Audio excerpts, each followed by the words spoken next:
Hello and welcome to Global News Relay 2025 from our studio here at Leeds Trinity University in the UK. I'm Anna Barnes. And I'm Johnny Holmes. This year's theme is People of the World, highlighting the amazing individuals who do fabulous things in our local communities all across the world. This year's show features stories of minority communities in California, tapping into climbing in Alabama, and coping with the loss of offices dedicated to diversity, equity and inclusion in Texas. Plus, we'll meet a mural artist and doctor in Bangalore, explore food traditions in West Jakarta and the legacy of Malcolm X in Birmingham in the UK.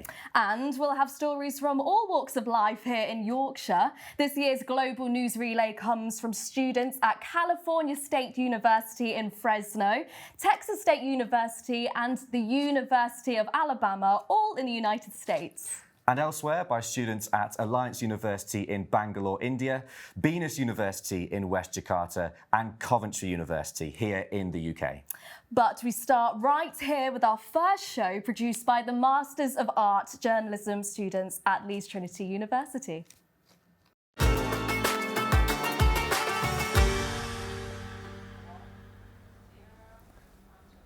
Good afternoon, I'm Adonis Storr. And I'm Esme Banerjee. And we are reporting to you from Leeds Trinity University. Leeds, West Yorkshire. Known for its outstanding beauty, Yorkshire, located in the north of England, is surrounded by rolling moors so inspirational that they have informed classic literary works for over 200 years. On this segment, however, we will be showcasing the wonderful humans of Yorkshire today. These stories highlight the diverse and unique communities that reside in one of the UK's most vibrant counties. In the late 18th century, Yorkshire was the epicentre of the British Industrial Revolution, producing coal, iron, leather goods and fabrics. Bradford-born photographer Ian Beasley has spent most of his life capturing the often overlooked lives of working-class heroes in the north of England. Sundus Abdi spoke with Ian about his work and how he has managed to capture the spirit of West Yorkshire. Well, I would describe myself as a social documentary photographer with a particular connection, interest in the north of England and the representation of the working class. Everybody will tell you I'm a very proud Yorkshireman, and most of my work has been done within that region. I worked in industry when I left school, so I'm the last of my family, really, that's actually worked in industry and then progressed to something else. So I have a very strong connection, and I'd like to think I've got, maybe a bit of an understanding. Probably the pictures that I'm most known for, that become quite unexpectedly viral.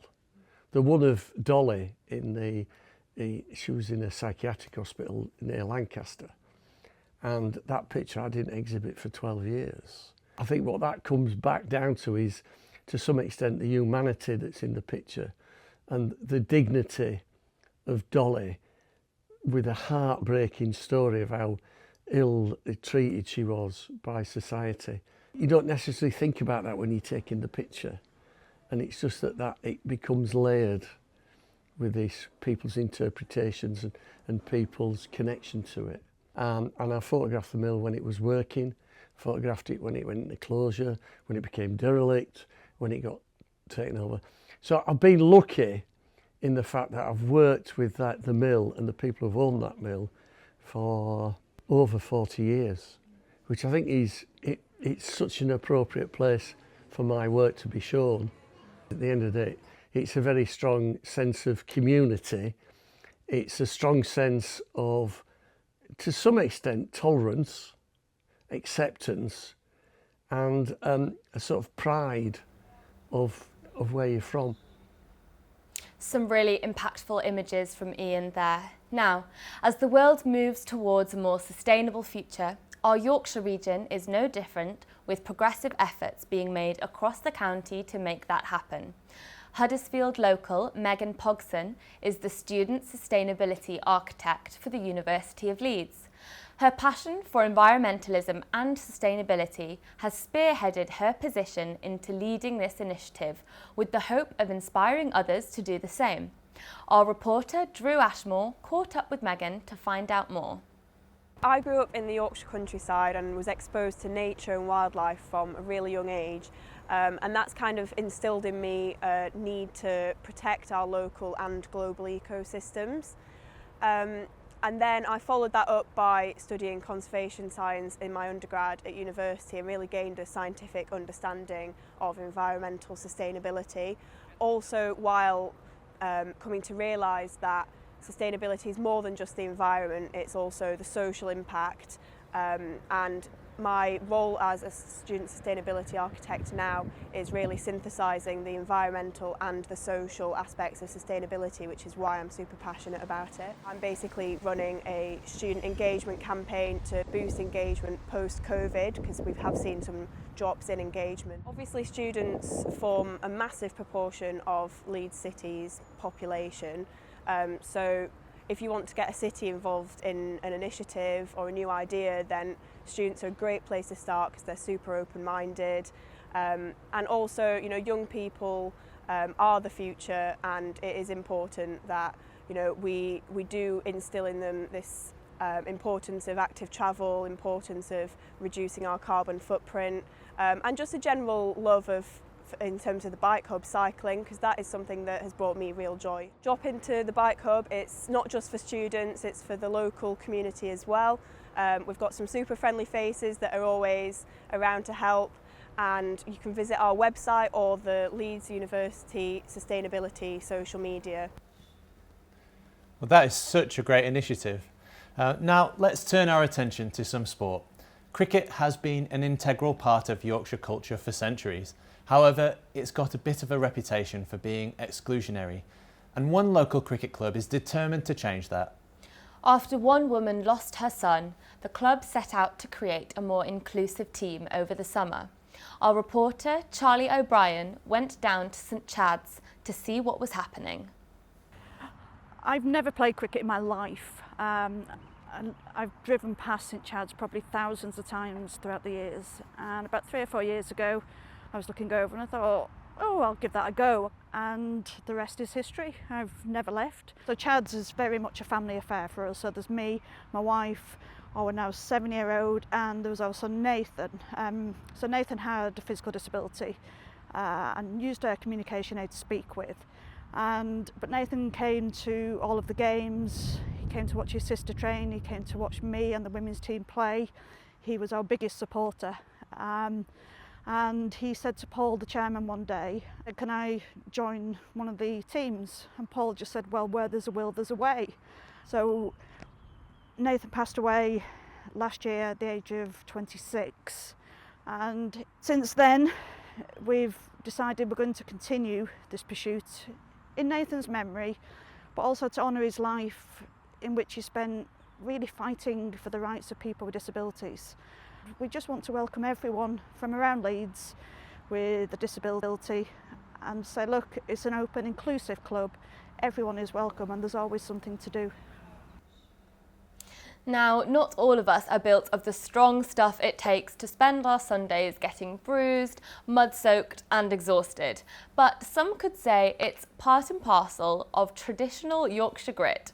But it's not just for the men. From the muddy pitches at Moulton to the manicured lawn at Twickenham, Morwenna Talling now plays for Rugby Union for England, paving the way for Yorkshire women on the international sporting stage. Megan Clibbens spoke with Talling about her experience of the game and growing up in Yorkshire.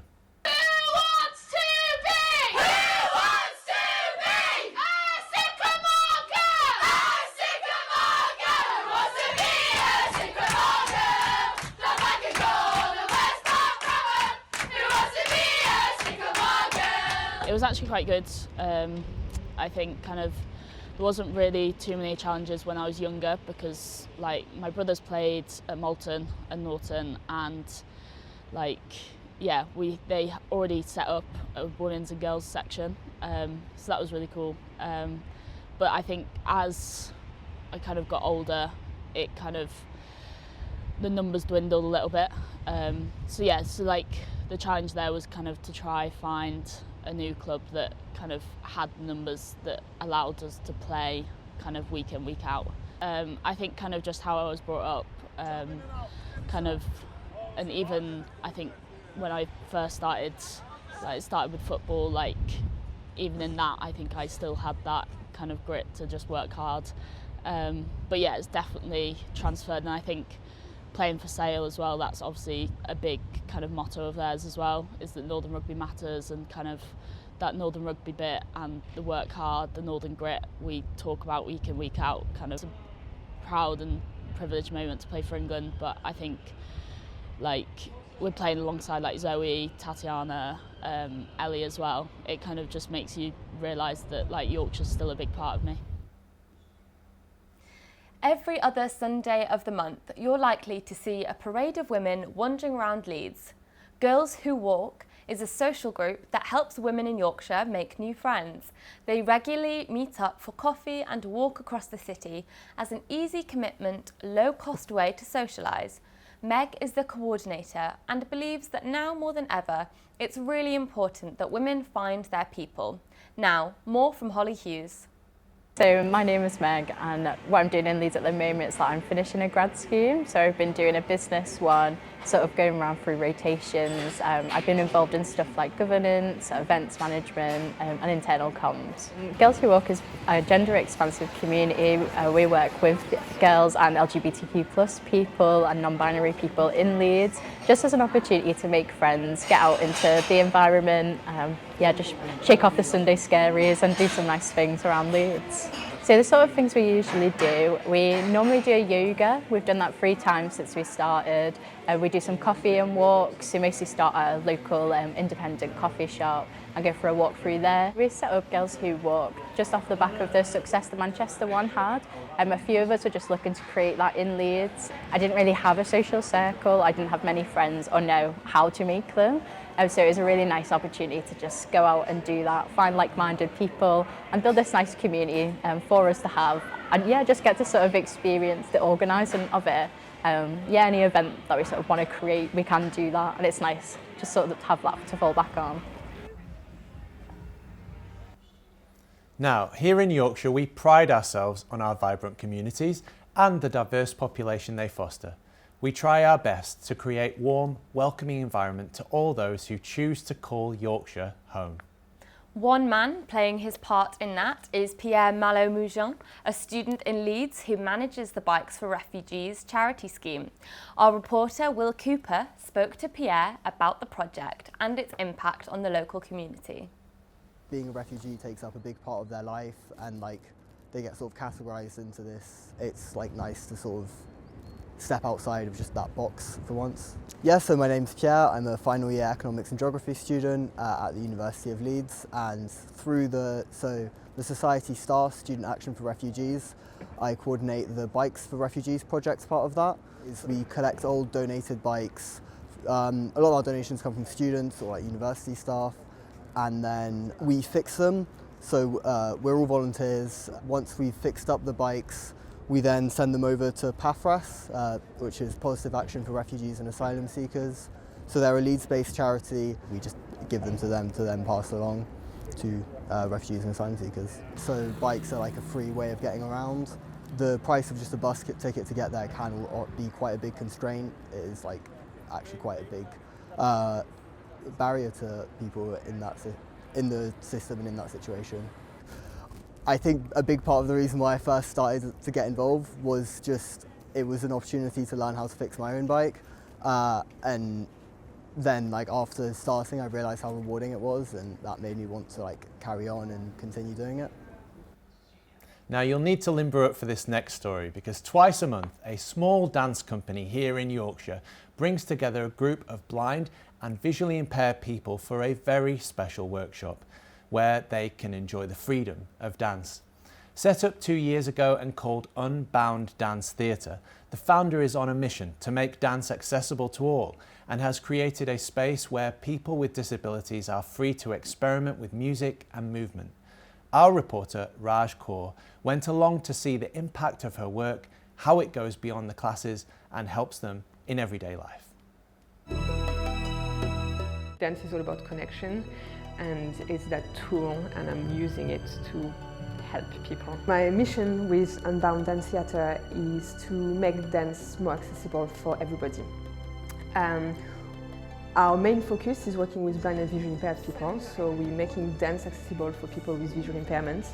But through our learning, we've discovered that all our practice can be applied to anyone. So the big aim, our big dream is to allow anyone to dance. We can take a lot of different shapes.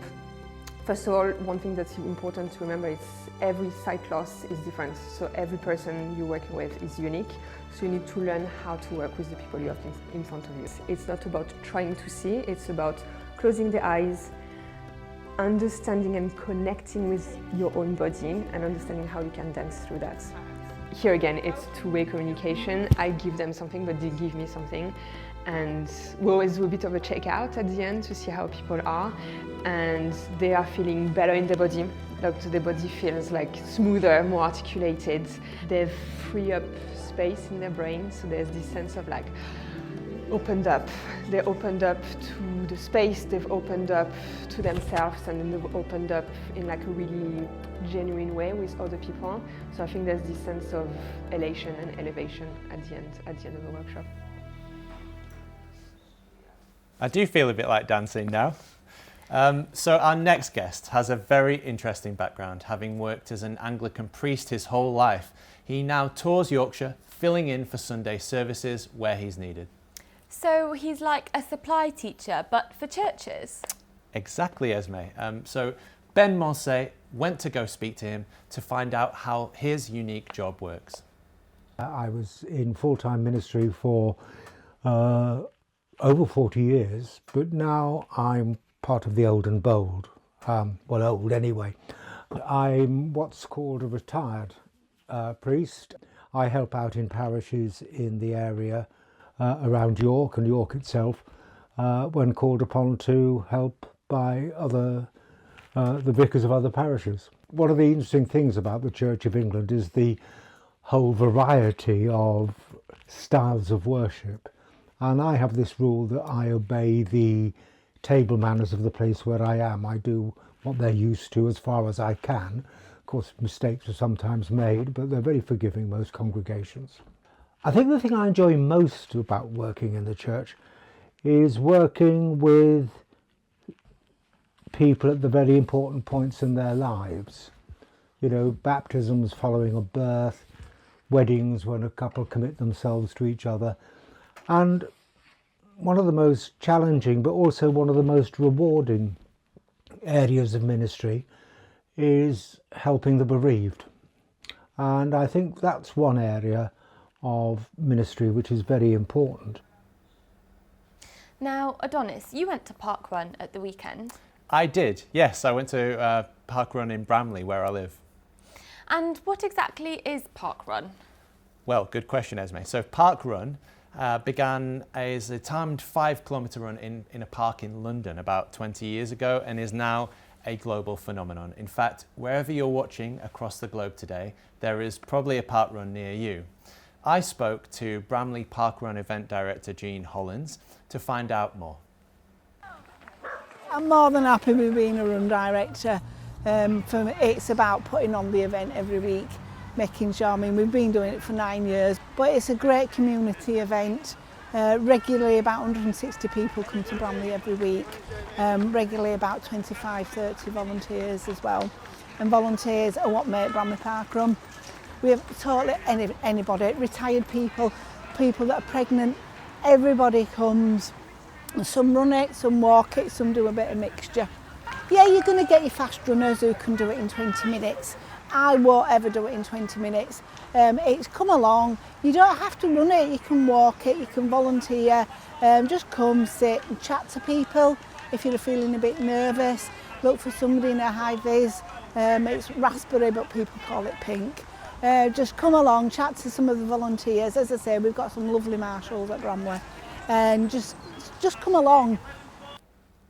Now, let's turn our gaze towards the Leeds music scene. How does an up-and-coming musician traverse the modern music industry, and what difficulties do artists face? Our entertainment correspondent, Johnny Holmes, caught up with local singer-songwriter Priya Silk to chat tunes, rebrands and life as an artist. I was in a charismatic evangelical church, so there's a big, heavy musical centrepiece with the service. I found out through the church there was an opportunity to play piano and to start being part of the worship. One day I sat down at the piano and I started playing chords that weren't to do with worship music, and that was really fun. I started life as Eleanor Joy, and I was really proud of putting my music under my real name. I think as I developed and as I grew and as I've had the chance to develop songs and narratives that are very different to what I was writing earlier on, I learnt that I didn't feel connected to my own name as an artist anymore. Pryor Silk really hit me. My grandaunt's married name is Pryor, and I was like, oh, it's a nice link. And I really like the term silk. Silk means the Queen's Counsel. There's definitely a particular struggle with being a woman in music, and that's not new news to anybody. But I think it looks different than people expect. I mean, in my situation, I was part of a group of local women that were being stalked, and there's a lot of fear that you're going to be the next one of being a victim of this violence, where your male counterparts might not have that. I'm currently working on a debut EP release. I have a bunch of songs that I've been working on for years. I've got about 200 in the backlog, which is insane and unhealthy. And now we turn our attention to local Yorkshire legend and English music mogul Dave Beer. He's rose to notoriety in the early 90s. Infamous for his anti-establishment rhetoric, Beer has been hosting and promoting the UK's oldest club night, Back to Basics, for around 34 years. Our reporter Courtney Brady caught up with him to hear his version on what motivated him to start the club night back in 1991. Why we started Back to Basics was kind of a backlash against what was going on. I mean, it's kind of crazy now when you think about it 33 years later, you know, it's like, because the rave scene, we'd been involved in that since about 87. I'd been in America, accidentally come across places like Paradise Garage, and I heard all this music because it was the only place open when we went late at night, because I was a roadie. So after the gigs, we'd have to find somewhere to go, and the only places were like these black gay clubs that were playing house music, you know, and I kind of dug it because I loved the electronic kind of drum machines. So when we came back to England that year, we'd one year, 87, and somebody said, oh, we got to the Hacienda, and I was like, why do you want to go there? You know, it's empty, so he's dead. And they went, no, there's this new night. So we went over, and then it was like, wow, what has gone on here? You know, like Acid House had really just blown up, you know, like it was just on the cusp of really going crazy. I had to find a place within this movement, because it was like, it was just too exciting. It was more exciting than anything I'd ever come across before in my life, and to this day, you know. But everything ever since has been, never come close to that, you know. I mean, the entire country was partying. Moving across now to the Calder Valley, our next guest, Hannah, is paving the way for women and breaking down barriers in a male-dominated industry. After making the leap to take over the butcher shop last year, the business has gone from strength to strength and is now run entirely by women. Our reporter, Anna Barnes, went to speak to her to find out more. I started this with very little knowledge of butchery. I had basic anatomical knowledge from biology and also from like farming, I guess, in general. But actually learning a new skill and being able to pick it up quite quickly, I didn't expect that to happen as quickly as it did, and I've been really pleased about that. But I think because I'm so interested in it, and I feel like it's my calling in life, to be honest, I feel really fulfilled by it. I think it's been easier to learn than I expected. I'd known the previous owner of the shop for a long time. He was a family friend. My brother actually worked here for a long time, and he said he was wanting to sell the shop, and it kind of came at a good time when we were thinking of moving back home to the family farm.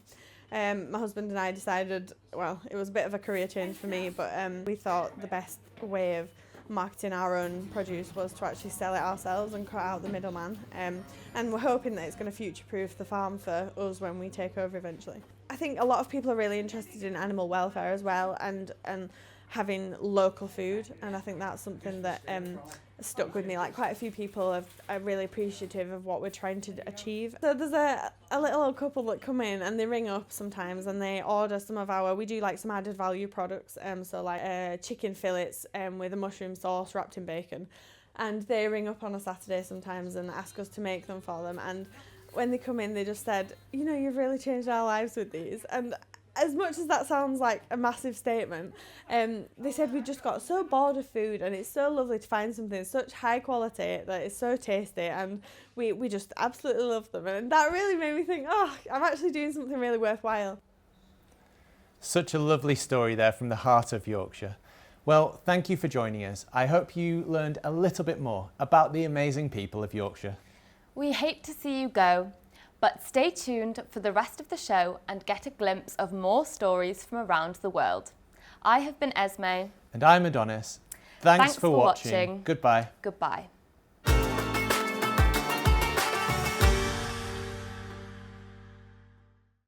And our Leeds Trinity University presenters Adonis Storr and Esme Banerjee join us now. I really enjoyed focusing on individuals who make up the rich tapestry of Yorkshire. Adonis, do you have a favourite story? I do, Anna, yes. So my favourite story was the one that I covered, obviously, Bramley Park Run. So it's a run where everybody in the community comes, and, you know, they were strangers to start off with, but through the act of running, they've developed a real network there. They've made friends, and it was really lovely to see. And I had a great time running after them with all my camera gear. And Esme, what stood out for you? For me, what really stood out was the charity that mended bikes for refugees. I think it's a fantastic idea, and it's great to see students such as Pierre getting involved and doing their part for the community. It was really lovely. Well, thanks to you both and the rest of our classmates for some wonderful stories from our county. Now let's meet some of the people of West Jakarta with the show from students at Binus University.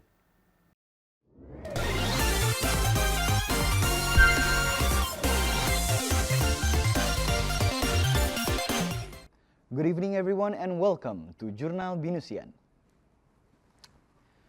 As the holy month of Ramadan unfolds, one of Jakarta's most iconic traditions has returned. It is as lively as ever, right in the heart of the city, Bendungan Hilir. Better known as Ben Hill, transform every afternoon into what locals call Takjil War. It is not just a nickname, it's the real deal. Vendors line the streets, racing to sell their most tempting iftar offerings, while hungry visitors arrive hours before sunset just to get their first pick. From warm traditional sweets and savory bites, it's a feast that captures both the flavor and the rhythm of the season. More than just a food market, Ben Hill has become a Ramadan ritual, one that brings people together through taste, tradition, and the excitement of the hunt. And now let's head over to our reporter on ground, Naya. How is it like out there? Good evening, I'm Naya, reporting live from Jakarta, Indonesia, where the spirit of Ramadan is in full swing. But here in Bendungan Hilir, or Ben Hill, the race isn't just against the clock, it's a full-blown takjil war. Now, we're gonna take you inside to one of the most competitive and delicious Ramadan traditions in this country. Come on! Every Ramadan, this vibrant food market in Ben Hill turns into a battleground not with weapons, but with flavors. The Takjil War is a competition among vendors to sell the most popular iftar treats, and it's fiercer than ever this year. From traditional treats to trendy favorites, the variety of takjil here is endless. Classic takjil like sweet kolak with banana and coconut milk, crispy gorengan, and refreshing as buah remain crowd favorites. The excitement also comes with its challenges, long lines, crowded streets, and the constant fear of your favorite takjil selling out before you reach the front.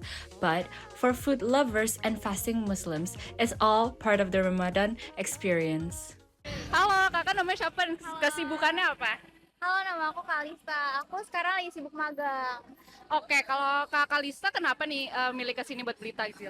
Karena lagi rame sih, terus kan berseliweran ya di FYP TikTok, jadi aku kepo juga sih.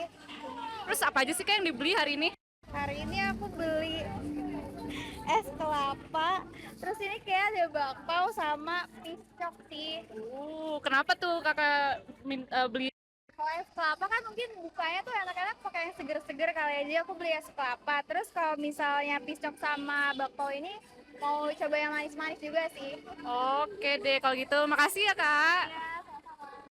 Now that we've explored the battlefield, it is time to join in the action. Whether you're craving something sweet, nice, or refreshing, Ben Hill is the place to be. I'm Naya, wishing you a very blessed Ramadan. Back to you in the studio. Thank you, Naya, for the report. From the rush of Ben Hill's takjil scene, we're shifting gears to something a little more personal, but just as meaningful. As Lebaran draws near, one familiar symbol starts popping back up in homes and markets: the ketupat. Woven from coconut leaves and packed with tradition, this simple rice cake carries more than just flavor. It holds generations of memories. Behind each one, there's a story, from early morning weavers to modern takes with a sweet twist. We head to West Jakarta to see how this timeless tradition is still being passed down, leaf by leaf.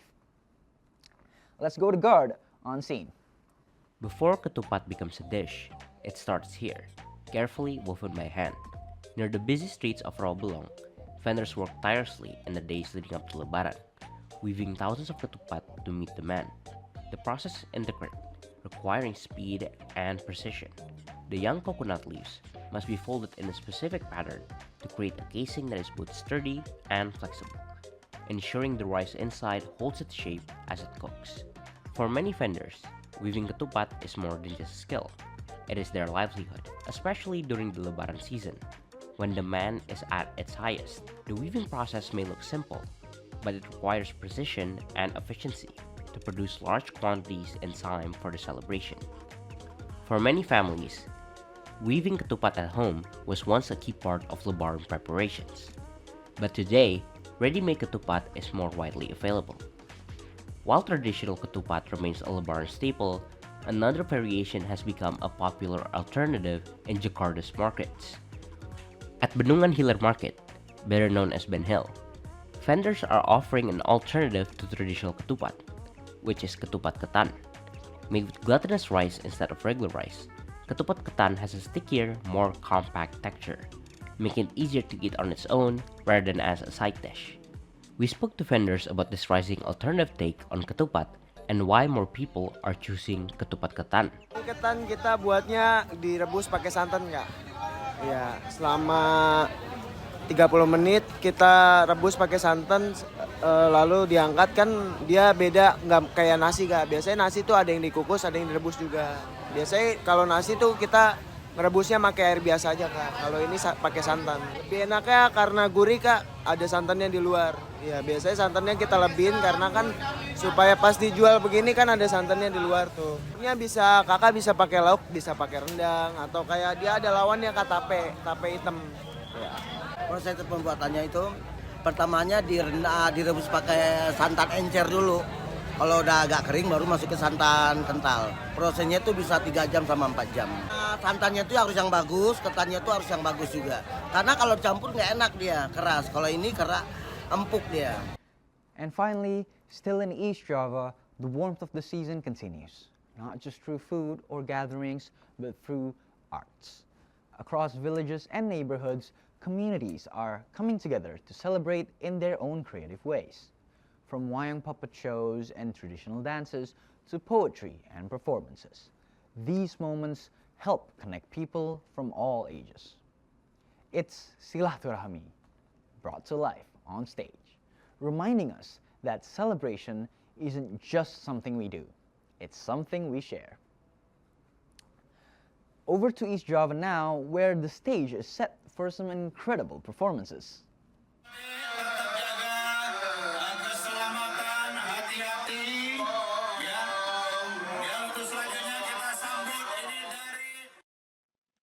Lebaran is not only a moment together with family, but also a time full of color and the spirit of togetherness. In Batam City, there's a unique tradition that is always anticipated every year, the Lebaran Decorative Car Parade. This tradition is usually held on Takbiran night or the second day of Lebaran. Rows of decorated cars from various agencies, community organizations, schools, and communities begin to move along the main streets of Batam. Each car is creatively decorated with the Islamic themes, such as mosques, drums, calligraphy, and even a miniature Kaaba. The cars are decorated in such a way to depict Islamic nuances. From the shape of a mosque, a giant drum, to beautiful calligraphy, everything is made with amazing detail by various communities, agencies, and students. This tradition is not only an interesting spectacle, but also a forum for friendship between residents. In every corner of the street where the parade passes, the chanting of takbir can be heard, reminding everyone of the true meaning of Eid al-Fitr. Behind these sparkling lights and decorations, the parade of decorated cars in Batam is a mirror of the spirit of togetherness, creativity, and gratitude. An Eid celebration that is not only meaningful, but also imprinted on the heart. From Batam City, we can learn that celebrating victory is not only about new clothes or delicious food, but also about strengthening friendship, spreading positive spirit, and maintaining beautiful traditions. Happy Eid al-Fitr. We apologize physically and mentally. Lebaran celebrations in Bangil, Pasuruan Regency, always showcase unique and meaningful traditions. Beyond Eid prayers and family reunions, customs like torch parades and local culinary specialties create a distinct charm. Let's explore the series of Lebaran traditions in Bangil captured by our team. Lebaran in Bangil begins with a symbolic torch parade held on the night of Takbiran. This parade involves dozens of students from local Islamic boarding schools, better known as pesantren. These participants carry torches or decorative lanterns for younger children.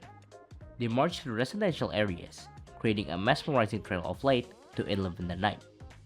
Alongside torches, participants hang ketupat on open-top vehicles, a symbol of hope for prosperity. Fire-breathing acts by some performers add drama to the parade. Locals believe this tradition expresses gratitude and energizes the community to welcome Eid. The next morning, thousands gather in open fields for Eid al-Fitr prayers. But the tradition doesn't end there. Instead of returning home, residents embark on a unique ritual, visiting neighbors in groups. This tradition symbolizes mutual forgiveness. Every handshake and hug erases past grievances. For Bangil's community, this practice strengthens social bonds in an ever-changing world. The visitation culminates at the home of Bangil's former village head. Here, residents savor local dishes like bakso or meatballs and lontong kupang, a culinary specialty unique to the region.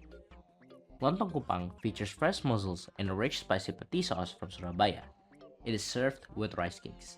Its bold flavors reflect East Java's culinary richness. This dish marks the end of the Lebaran traditions, uniting community through shared heritage. Lebaran in Bangil is more than a ritual. It's a cultural legacy that fosters harmony.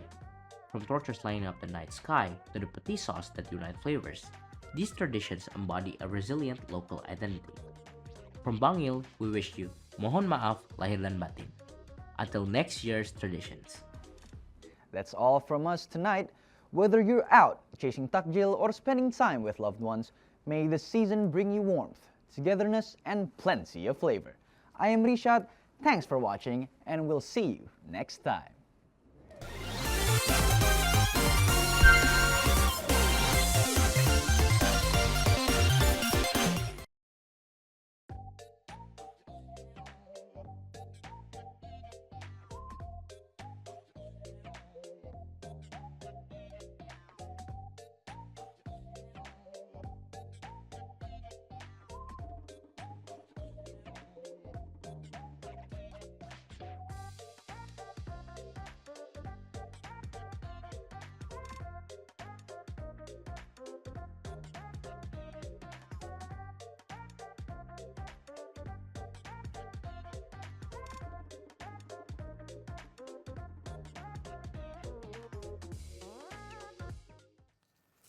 We loved how vibrant and colourful the stories were and how they highlighted the way of life in West Jakarta. Johnny, what was your favourite story featured? Well, that street food looked beautiful, didn't it? And I'm a man who's always thinking with his stomach, so I'll go for that. Moving on now to Bangalore in India. Here's the programme from Leeds University. Hello and welcome to the Global News Relay. I am Nirbeta Sinha Roy, your host from Leeds University, Bengaluru, India. Today, as we journey across borders and cultures under the inspiring theme People of the World, where we bring to you stories that connect us beyond language and beyond geography. So stay with us as we shed light on stories that matter right here from the people who live them, where we first up have Parijat Joshi with a story on the threads of her life. मेरी राहें मेरा सफ़र कभी धूप हूँ, कभी छाँव हूँ, मैं खुद अपनी सबसे बड़ी नाव हूँ। जो रोकोगे मुझे, जल जाओगे। मैं इनकलाब की एक जलती आवाज़ हूँ, मैं इनकलाब की एक जलती आवाज़ हूँ। Resilient and tender, all in one. That's a woman. She doesn't always look empowered by working in multinational companies. She is still empowered when she earns her keep, supports her family, and carries her dignity with pride. Much like Bhagya. Today, we listen to the story of a woman whose hands not only work to earn her keep, but also to sustain the future of her family.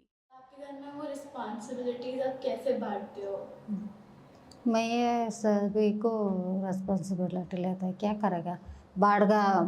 Rent का amount और ration सब भी लेके आना ना, सभी मैं लेके आता हूँ. Despite carrying immense responsibility, she leads a life of remarkable simplicity. मतलब आपका दिन कैसे रहता है? इन द सेंस कि आप उठते हो, आप घर से यहाँ पे आते हो, घर में काम करना, खाना पकाना, सभी झाड़ू पूजा करना, सभी करना, नहाना, फिर भी देवर को पूजा करना, करके बाद में इधर आके काम करना, शाम को जाना, बर्तन धोना, सभी काम में रहेगा ना घर में. तो आपके घर में जब 4 लोग हैं तो कोई आपको हेल्प नहीं करता? मैं ही करेगा. To many, she is just a housekeeping lady. But to those who know her, she is a symbol of strength, perseverance, and hope. अच्छा लगता है. मैं भी काम किया तो कोई प्रॉब्लम आएगा तो थोड़ा हेल्प होता है, ऐसा लगता है. But this privilege to provide comes at a cost that strips you of your freedom to dream and denies you the right to education. अभी क्या पढ़ाई करेगा? मो एज हो गया ना, क्या पढ़ाई करेगा? सब बोला स्कूल छोड़ दिया ना, 13 साल का शादी हो गया, बाद में हाउसकीपिंग काम सब भी अलग अलग कर दिया. तो आपने कभी कोई दूसरा जॉब के बारे में सोचा भी नहीं? But lost dreams don't always signify lost hope. Sometimes they reveal a greater scope of untapped potential waiting to be explored. आपको कितनी लैंग्वेजेस आती है? हिंदी, तेलुगु, तमिल, कन्नड़ा. आपको इंग्लिश भी समझ में आता है? समझ में आता है ना, don't speak it. She may be just a housekeeping lady, but in reality, she is a dreamer, a fighter, a nurturer, and above all, a woman who rises every day with the sun, carrying the light of resilience within her. This is not just a story about Bhagya. This is the story of countless women who refuse to be defined by their circumstances, who find power in their labor, and who continue to inspire those around them. As we reflect on Bhagya's journey, let's remember that she stands among millions who transform struggle into strength and routine into resilience. Next up, we have with us Arshit Sharma with his story on a social worker who works in the women welfare in the tribal areas. What does it take to stand out in this world? Is it hard to even be considered a hard worker if you're not constantly doing something? Today, we are meeting with Miss Neeturanjan, the head of Moose MGO, working with tribal and underprivileged women and not just helping them, but also giving them long-term economic stability by giving them jobs and setting up whole markets in their local area. Hi, what's your name and what do you do? My name is Neeturanjan. Past 15 years working in social sector, especially women welfare in tribal areas. So my first question for you is, how do you manage work and home life? Because that seems hard. My son and my husband both are very cooperative. That's what it's easier for me. Usually, I prioritize my task. Setting boundaries and practicing self-care goes a long way.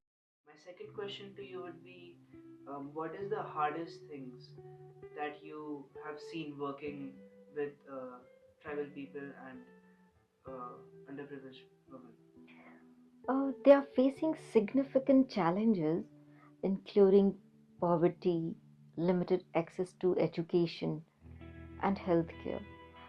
They have limited opportunities as well.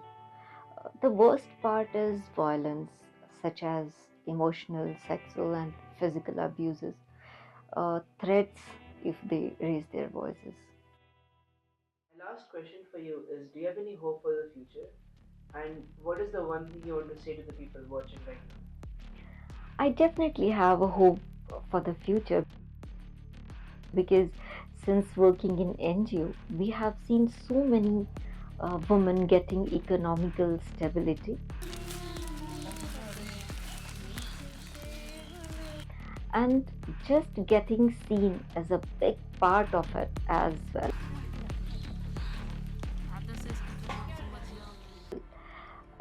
All I want to say to people watching this, do not give up and keep working.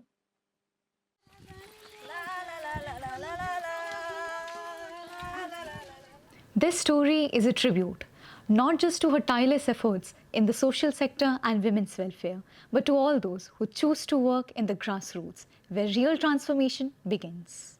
Moving ahead, we have with us Nainika and Man with a story on a mural artist who is a part-time medico as well.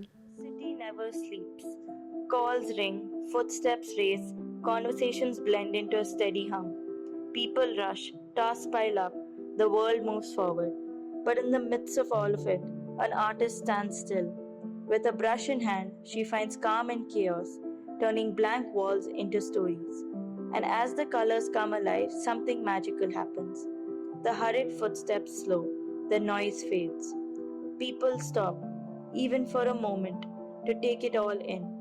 In a world of constant motion, art becomes the pause we never knew we needed. Hi everyone, I am Dr. Bhumika Anant. I am the founder of Creativity, a mural artist, and of course a part-time medico as well. Well, as most people say, all art arises from either love or hate. And for me, it was because of a boy who liked me. So he offered me a canvas which was bigger than life, an entire wall, and said, I think this is something that will suit your art better than a small, tiny canvas. And I might not have fallen in love with the boy, but I definitely fell in love with the art of painting on walls. Well, the common connect between medicine and art is definitely healing. Medicine heals in a physiological way, whereas art helps psychologically, which is, I think, a really beautiful way to look at it.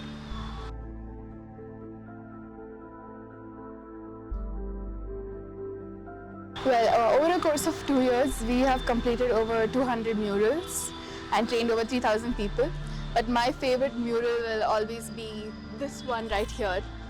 Believe it or not, we have painted over 6 variations of Van Gogh's Starry Night all over Bangalore. We have a Barbie core one, we have an Oppenheimer one, we have one which is inspired by the school in which it is placed. We have one which is inspired by Bangalore itself. But this wall right here was the very first Starry Night that I created with my entire close team of friends and family. And this was the only wall that my grandpa could see live. He could see me paint it, he could see me interact with my team. And he was the biggest influence that I had for entering the art field because he would never say no to any art supplies that I required. So yeah, this is the wall that will always have a special place in my heart. A tiny mistake that you make on a canvas as big as a wall, in the long run, in the long haul, goes unnoticed, except for you as the artist. So for every onlooker, it's just going to be a masterpiece. So that is one experience that I want people to take away from a mural, which is that every small, tiny mistake you make in the long run is insignificant.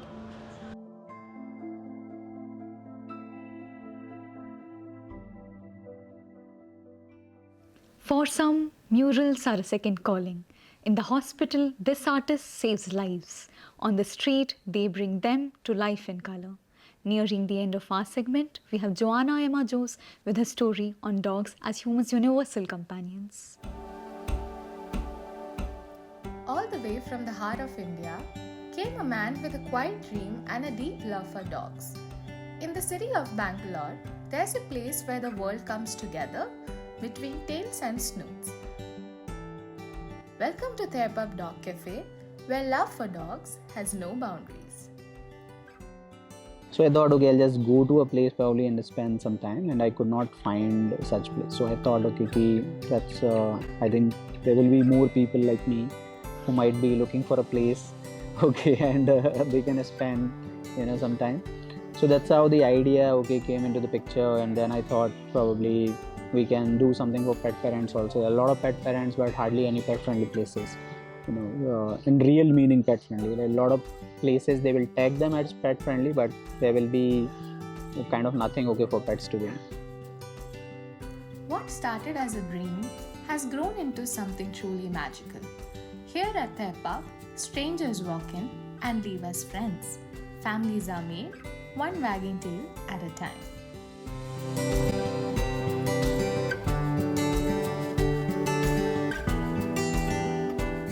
This isn't just a cafe. It's a space filled with warmth, where dogs aren't just pets, they are the heartbeat of the community. People from different walks of life gather here, united by a shared love, turning ordinary days into memories for life.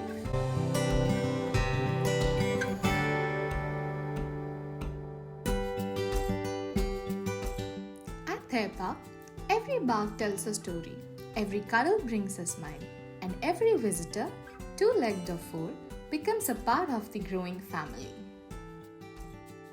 But the love doesn't stop at playtime. At Thepab's grooming zone, comfort and care goes paw in paw.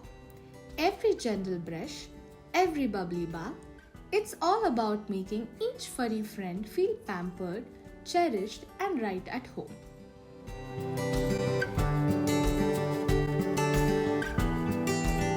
This dream wasn't just to build a cafe, but a safe haven for our furry friends. A place where love has four paws, where strangers become friends, and a place that runs on compassion.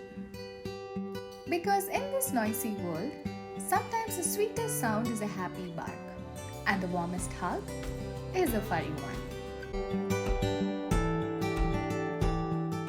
Thepab, where love always finds a home. This story shows us that sometimes the simplest bonds, like the one between a person and their dog, can build bridges across the world. Because in the end, love has no accent and friendship sometimes comes in four paws. And that brings us to the end of our segment, where we explored stories that reflect the heart and the resilience of the people of the world. Thank you for joining us on this journey. I'm Nirbeda Sinha Roy signing off from Bengaluru, India.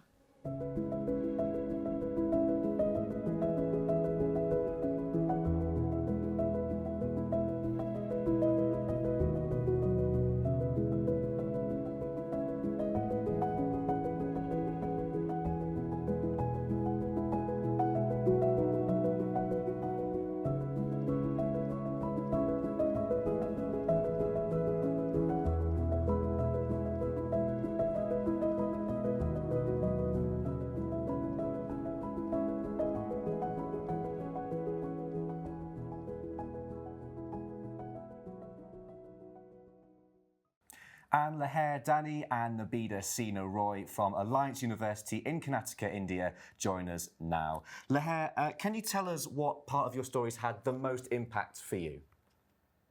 I think a story about a housekeeping lady, that is a Bhagya Amma from our university itself. She made me learn about how hardworking someone should be and how sincere someone should be towards their work and towards their life. And, carrying on with your responsibility toward just not your work, but your family is so important. But one thing I learned the most from her is how to be content with oneself and your work. I think that's the most cherished part about her life.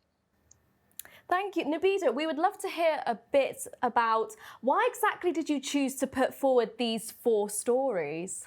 So, in the second sequence of our series of stories, we have with us another lady, another woman, who as well works in the social sector, specifically in the niche of women working in tribal areas. Women working, like she has identified a very niche population in tribal areas, that is that of the women in tribal areas. And since the day she has realized that, she has gone up for their development, for their upliftment, and she has devoted parts of her life in progressing those women in their own lives.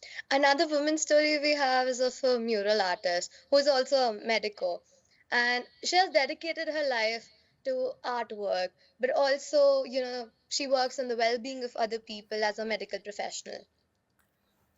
Well, thank you for both of you for coming here today. Now let's return to our British shores and catch up with Coventry University here in the West Midlands. Good afternoon and welcome to Coventry's Global News Relay. I am Daisy Pennell. And I'm Harrison Maddox. In today's segment, we are focusing on women's equality and opportunities locally in the city of Coventry. Coming up, we will cover women in sports, including an interview with the lead cheerleader of Coventry Cheer Society on the pressures put on their team. I've also been looking into the Women's Aid charity here in Coventry, providing support for those in abusive situations and the warning signs to look out for if you suspect a loved one may be in a harmful situation. Finally, one of our reporters visited the Bells of the Three Spires, a local women's choir who expressed the importance of community among the women in the group. According to Women's Sports Trust's latest report, in 2024, 44.7 million viewers tuned into women's sports, a huge 7.1 million more than in 2022. Despite this increase in viewership, there are still unprecedented amounts of pressure put on women to look and perform a certain way in sports. With 43% of teenage girls disengaging with sport after primary school due to a fear of judgment and lack of confidence, we spoke to Kat, the leader of cheer at Coventry University, to find out more about the issue affecting sports everywhere. So how do you handle the mental and emotional pressures of cheerleading, and what sort of advice would you give to others in sports facing somewhat similar challenges? So a big one with cheerleading is like physicality and how you look, and it's all about the aesthetic, and you have to fit a certain so like we have flyers, which they tend to be more petite, and like a lot of girls dream of being a flyer, but not everyone can be a flyer, and therefore you are just restricted by your like physicality. And I think little things like that can take like a big toll on the mental health of a lot of girls. Bases tend to be quite strong, but because they're seen as like being stronger, for some reason there's this mentality of stronger equals bigger, and they've got like stronger legs and stronger glutes, but it's seen as them being like thicker, and then that translates into girls being viewed as bigger just for the position that they have in cheer. So it's almost like you're branded and labelled. I think it just, as much as like you want to compliment obviously your friends and encourage them and everything, you also need to be careful when, because you are naturally going to give each other criticism like, oh, I think your technique would be better if like you did this, but that's not to say that it's like you're doing something wrong. Like you just have to be careful with how you phrase things and just really think about how it might sit in somebody's mind with what you say. What impact do you think female role models in sports have on shaping the future of women's athletics? Any examples you have in mind? In terms of like celebrity role models or like more well-known ones, I think it's really important for representation, because I know for me growing up, so I was born in 2000, and in the early 2000s, like I'm not saying women's football didn't exist, but like my mum was captain of the football team for her school, and that was like pretty much like unheard of for there to be like many girls teams, because and I grew up like I grew up with primarily men's football, like watching that kind of thing be televised and like going to matches, and it's just a case of like I never really saw somebody growing up in sport and been like, oh, I want that to be me, or you know, like, oh, that person's like me, or that person's doing what I want to do. Whereas now I think like there's a lot more chances for, it's like when the Lionesses won, but there's girls that are like, oh, I want to do that, or like that person's like me, or I think with being a female there's this whole fear about being viewed as masculine. So, and a lot of women's sports can be quite like still male orientated sports, which they don't have to be. It's funny that as soon as the idea of something becoming like male orientated comes into it, it becomes negative. Yeah. But the only people that view it that way are men. What sort of advice would you give to young women starting their journey in sports right now, especially since you've already covered it, like the setbacks and challenges that they may face? What advice would you sort of give them? Track progress. Yeah. Because sometimes I think you forget where you started. Choose good role models, and just remember that everyone started somewhere, including yourself. And sometimes maybe take a step back and look at the bigger picture and think about the fact that, you know, you've come really far, and sometimes you just need to, sometimes you need to take the advice that you would give to somebody else. Yeah.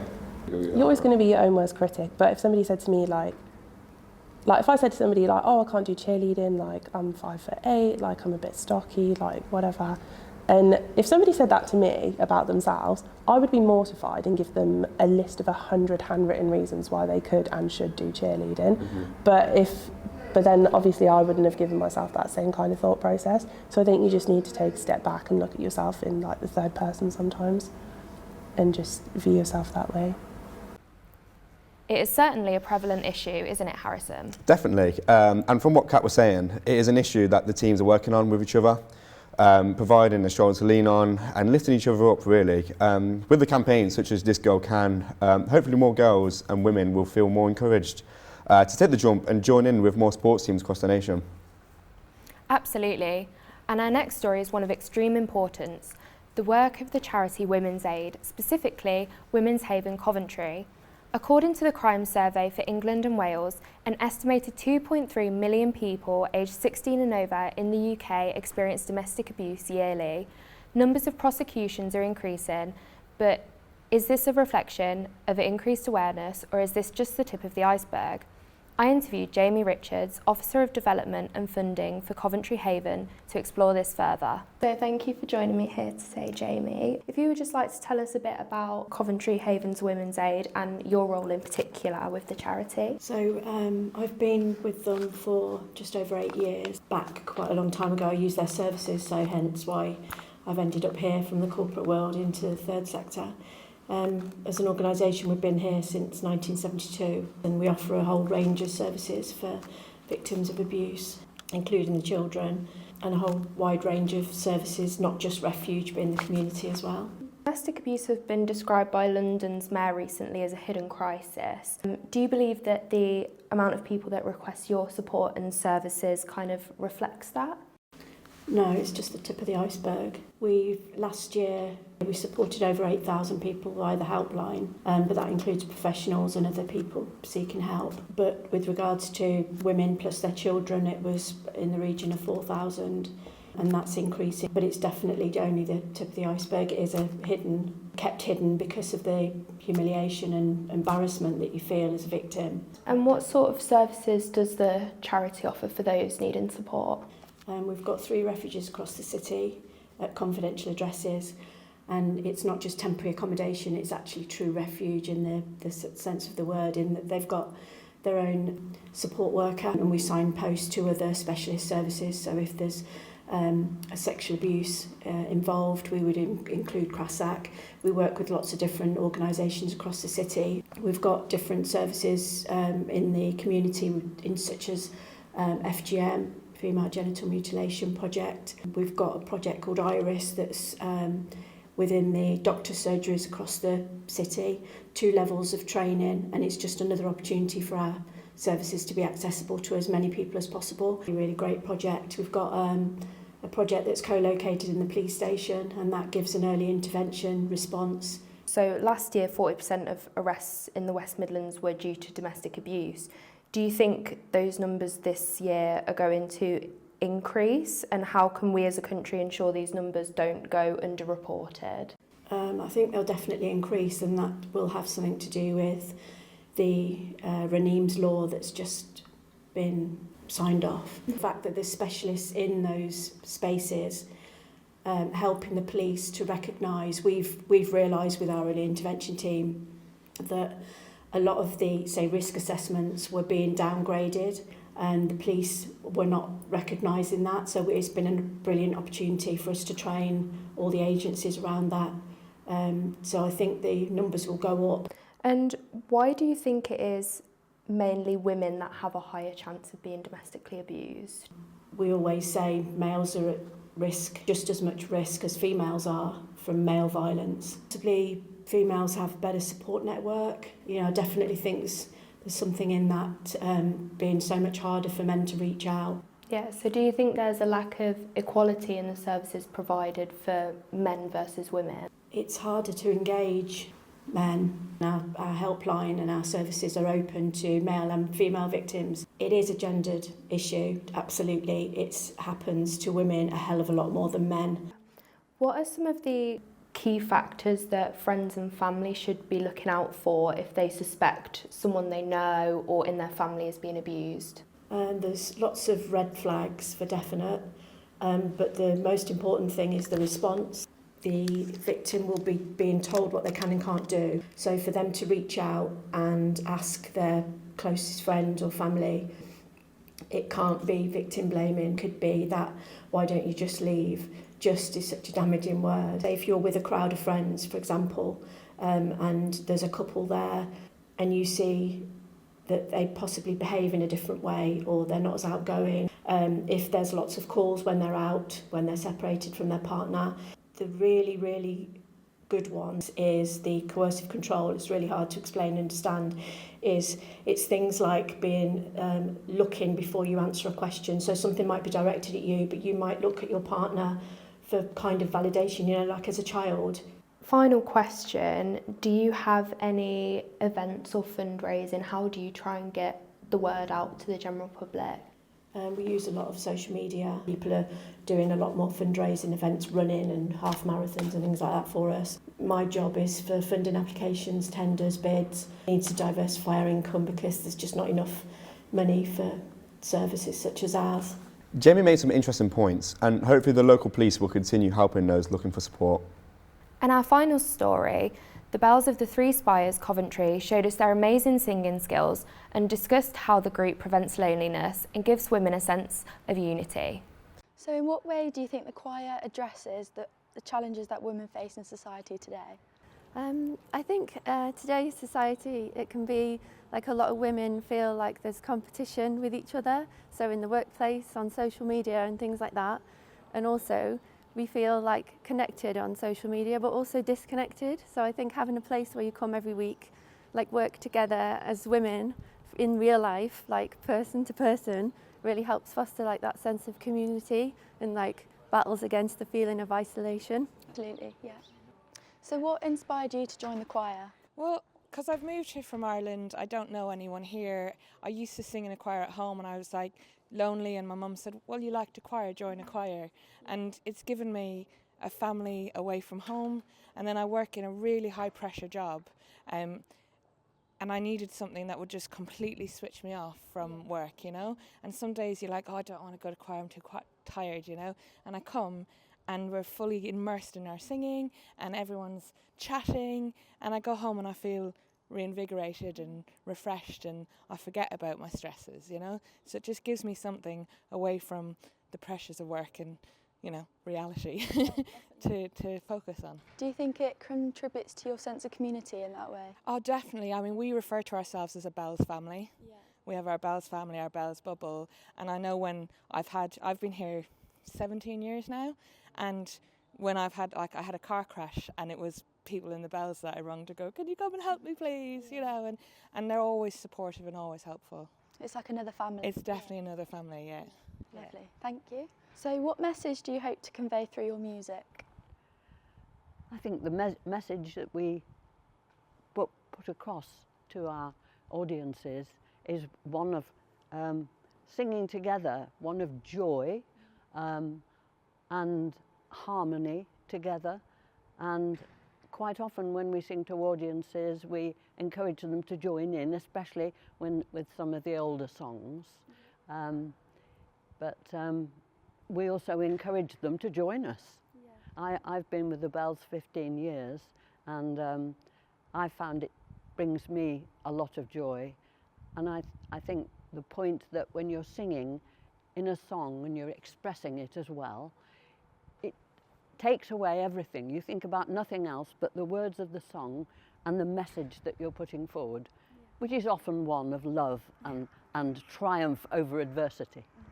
Not far from Coventry, Birmingham is one of the most diverse cities, so no wonder 60 years ago it became an important stop for Malcolm X when advocating for desegregation of housing in Smethwick. We sent one of our reporters, Sidra Safar, to investigate the ongoing legacy of Malcolm X that he has left in Birmingham. I'm Jagwan Johel, and I'm part of the Indian Workers Association. This event is about marking the 60th anniversary of Malcolm X visiting Smethwick, and today's event is because he came here on the 12th of February 1965, and 9 days later, when he went back to the sort of States, he was assassinated. So one of his last contributions in terms of a public speech was here in Smethwick when he came to Marshall Street. The Indian Workers Association leadership, including my father, Avtar Singh Joel, had invited Malcolm X to come to Smethwick to see for himself. In Smethwick there was an unfolding apartheid. There was a woman who lived on Marshall Street, her name was Alice Grove, and she wanted to petition the council, and her petition was about that the council should buy up all the vacant houses or any house that became up for sale so that they could have them as council houses, and they would only go to white people. And the Conservative candidate at the time, Peter Griffiths, he had a slogan, which he says wasn't his slogan, but he adopted it nonetheless, which was, if you want an end for a neighbour, vote Labour. And they wanted to bring about segregation. And, you know, having invited people from the Commonwealth countries, like the Indian subcontinent, the Caribbean islands, they basically faced the racism that was there already, but this was a full frontal attack. There was a colour bar in terms of not being able to get into the pubs or being served in the sort of smoke room, in terms of having your hair cut, etc., etc. What was going on then is going on now, because the issues then was, you know, housing, the issues was about, you know, they're using up health resources, the issues then was about they're taking our jobs and they're working for cheaper labour, all the sort of stuff that you now get relating to any migrants, be they illegal or not, refugees, asylum sort of seekers. It's the age-old blaming the other. The reason why we want to sort of raise these issues now is about the resonance that of passing that baton on to younger people, yeah, because if we don't learn the lessons of the past in the present, we're not going to be able to change what happens in the future. And what you sort of constantly find is what's gone before just constantly keeps repeating itself until you decide to do something differently.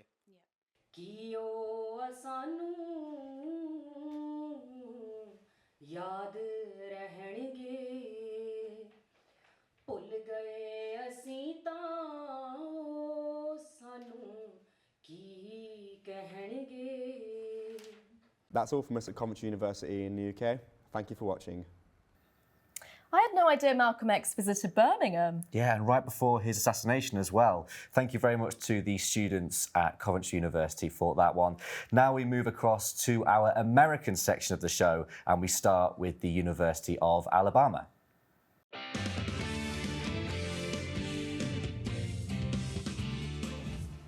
Welcome to the University of Alabama in Tuscaloosa.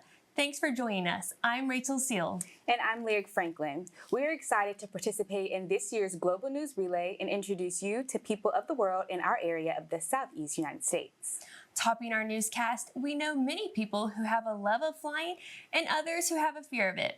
The first few months of this year added to some of that worry and anxiety for some.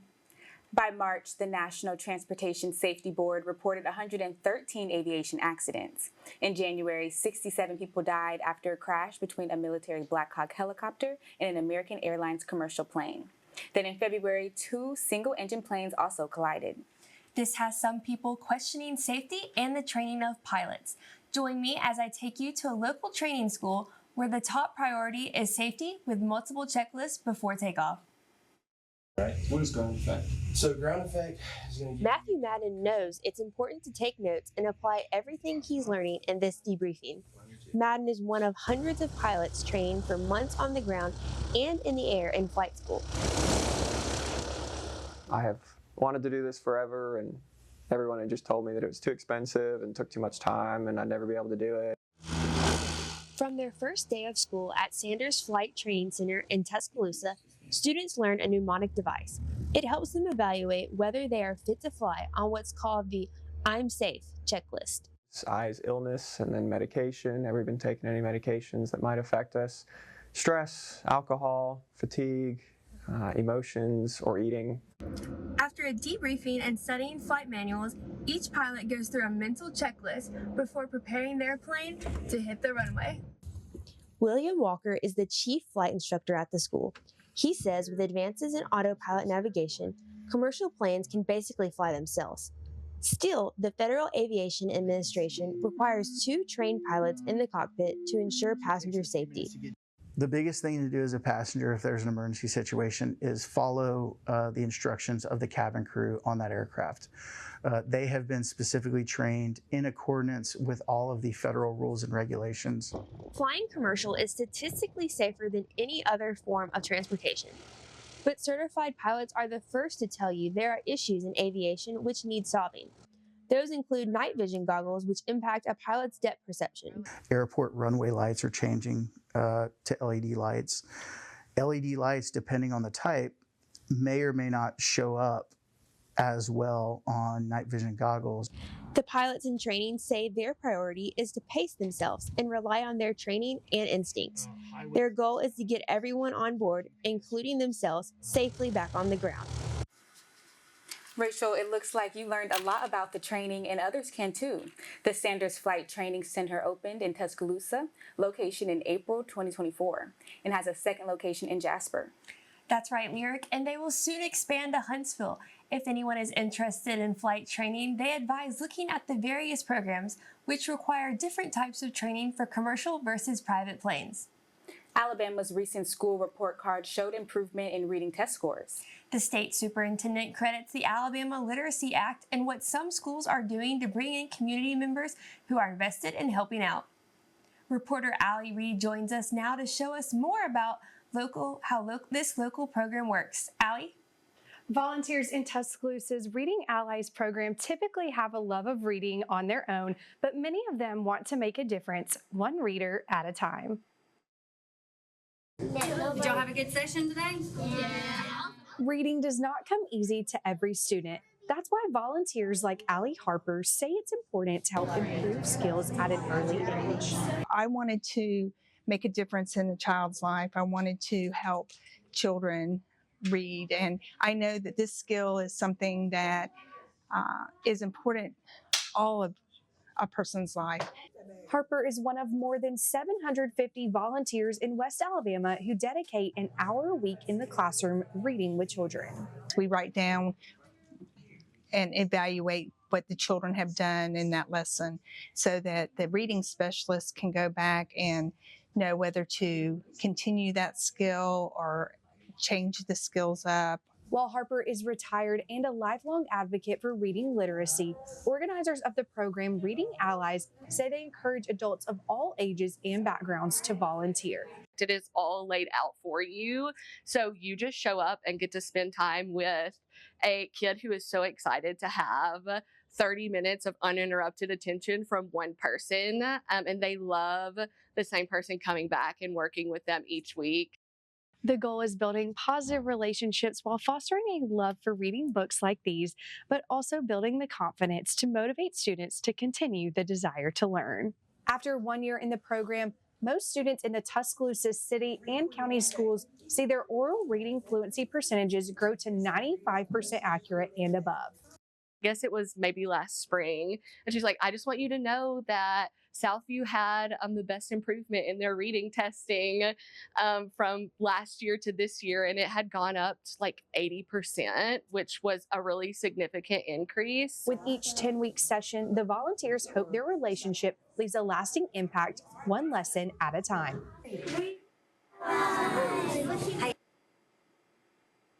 Reading Allies started in 2017 as a collaborative effort between the University of Alabama's Honors College, the Tuscaloosa Rotary Club, and the Tuscaloosa City Schools. The need for trained volunteers has grown in both Tuscaloosa County and city schools. If you would like to be a part of this community or learn more, go to readingallies.org to apply. Back to you, Lyric and Rachel. Thank you, Allie. Next, a student turned entrepreneur not only started his own business, but he's also scaling new heights, both literally and figuratively. Reporter Jenna Daniels shows how a gym owner is using walls to help people build their skills and strength. Jenna? Yes, that's right. At this time during the semester, everybody probably feels like they need a stress reliever. One student started his own business to help students learn some serious climbing skills and work off some steam at the same time. My name is Jackson Scott. I'm the owner at Crux Climbing, and we opened up back in February 20th of 2021. We're about to come up to our 4-year anniversary, and the gym all got started when I dropped out of college.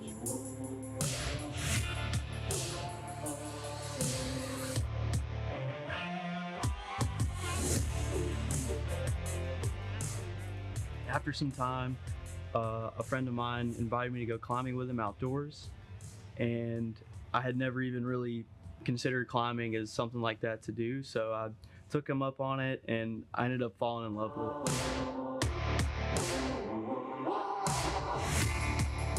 As of now, thankfully, I've been able to hire an employee on Mondays. His name's Logan.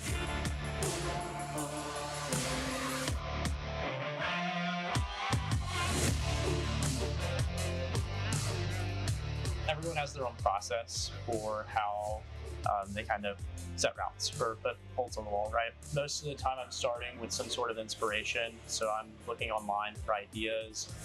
I'm sifting through all the holds that we have in backstock to try to create interesting shapes, interesting movements. And then I'm building the route around like a theme or an idea, whether that is one particular move that just looks exceptionally cool to do or is encouraging a specific technique to be used to help teach the climber how to perform that movement. The one thing I hear more than anything else from everybody, like their favorite thing is the community. Everyone's so nice here. It's just, it feels kind of like a family.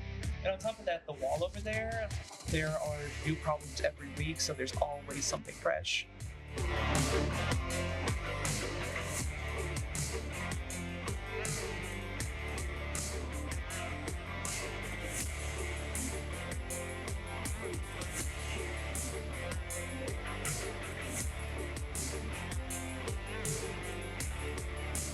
I didn't drop out because I didn't like it here. I really did enjoy my time here.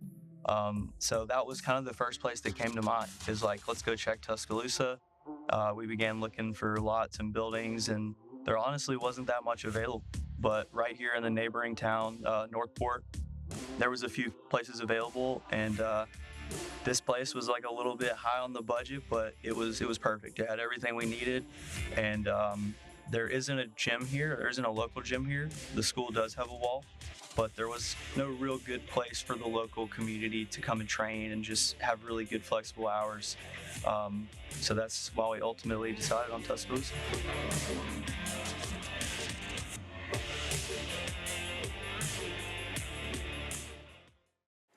Crux offers daily and monthly passes for any climbers interested.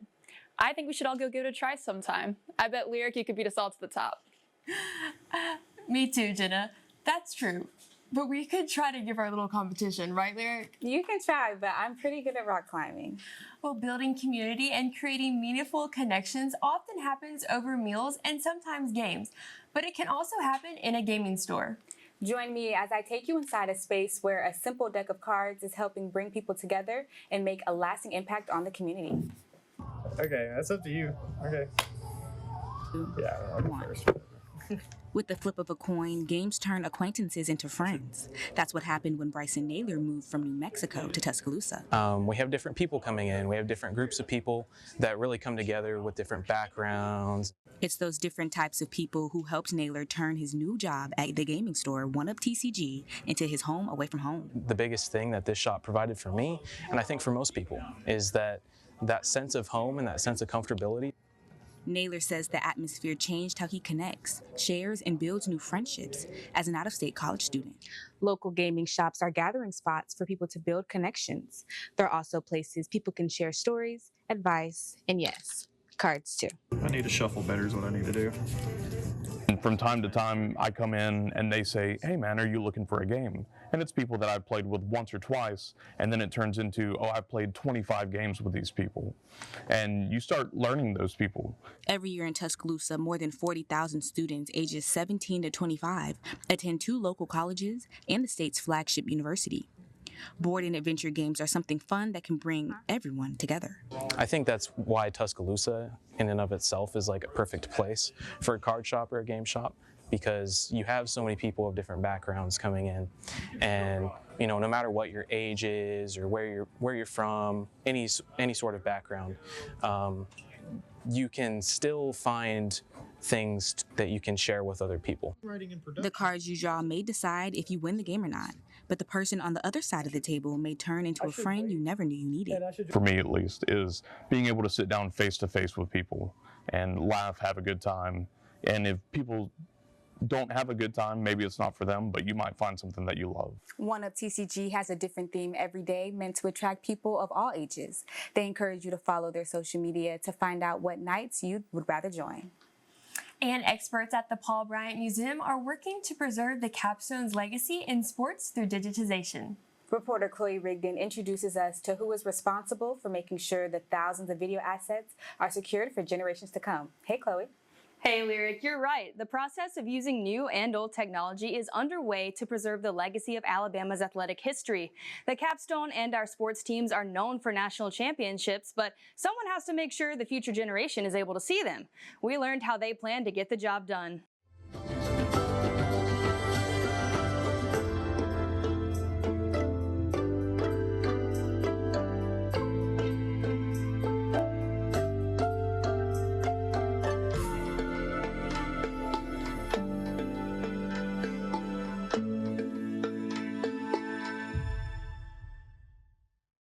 My name is David Mize. I'm the creative media specialist here at the Paul W. Bryant Museum. I handle all the AV in the exhibit hall, as well as the film and video assets. How long have you worked at the museum? I just finished up my 18th season, and this October will be 19 years. Walk us through the process of preserving film and the process of digitizing film or tapes. That has actually changed a little bit in the last 2 years. We used to do everything in-house, and we would, if it was a film, we would put it in an actual projector and run it through a mirror telesign that produced the image into the camera, and then we would capture the image from the camera. Starting 2 years ago, we got funding from the provost, and we are sending film and video assets down to Orlando to a company called Catapult, and they are doing our film with a scanner, and they're able to scan each individual frame and put it together, and actually the film is coming back in 4K. Absolutely fantastic. Looks great. Why not in-house digitization for all of the assets? That's a great question. The reason is like I said, I'm in my 18th year. I haven't gotten to every asset that's here. The gentleman that was here before me was here for 20 years, and he wasn't able to get to every asset. So that experiment had kind of been done as far as one person being able to handle all these assets. We have over 10,000 16 millimeter film. We have 20 to 25,000 videotape, and there's just no way for one person to do it. And it was getting to the point that we were losing some of the film. They were deteriorating, getting vinegar syndrome, and so we just needed to do it as quickly as possible. What is the process of creating video exhibits for the museum? That process is more than just one person. It really depends on what our director and others, the direction they want to go with an exhibit. So once they decide what kind of exhibit they want to put out in the exhibit hall, then we can kind of look at what kind of videos that we could possibly put with it. What is the most rewarding aspect of your job? The most rewarding would be when a son or a grandson or granddaughter comes in here and has never seen their grandfather play football or never seen their grandmother play women's basketball. A lot of the reasons that is there was no VCR or things of that nature back in the 70s and the 60s and even farther back. So for some, this is the first time they've ever seen their relative play a sport. And it really means a lot to them, and I enjoy that aspect of it. The Bryant Museum has over 10,000 physical video assets in the museum, and they're adding to it all the time. Rachel and Lyric, we know that would be quite a job. Oh, I bet, Chloe. Well, that's going to do it for us for our segment of the Global News Relay. We want to thank the WVUA 23 for always allowing us to record inside the Digital Media Center and all the staff who helped us share our stories of people of the world with you. And Jenna Daniel and Lyric Franklin from the University of Alabama join us now from Tuscaloosa in the United States. Jenna, what did you enjoy the most about focusing on stories about people in West Alabama and showcasing their stories from your community? Yeah, it was honestly such an excellent experience to be able to, showcase voices that aren't always heard. We have excellent stories coming out of West Alabama, and being able to showcase that rich and strength that comes out of West Alabama was honestly incredibly rewarding. And Lyric, we were impressed by the filming of the climbing wall, and you had some other great characters and stories. What stories were your favourites in the newscast? One of the stories that I really enjoyed was the Reading Ally story, which is a program here in Alabama. It's a literacy program that helps below grade level students rise to that grade level standard. And so I really enjoy that story just because it allows the community to be able to pour into the youth, which is our future generation. And so that story is probably at the top of my list. Thank you. Now let's head further west to Texas.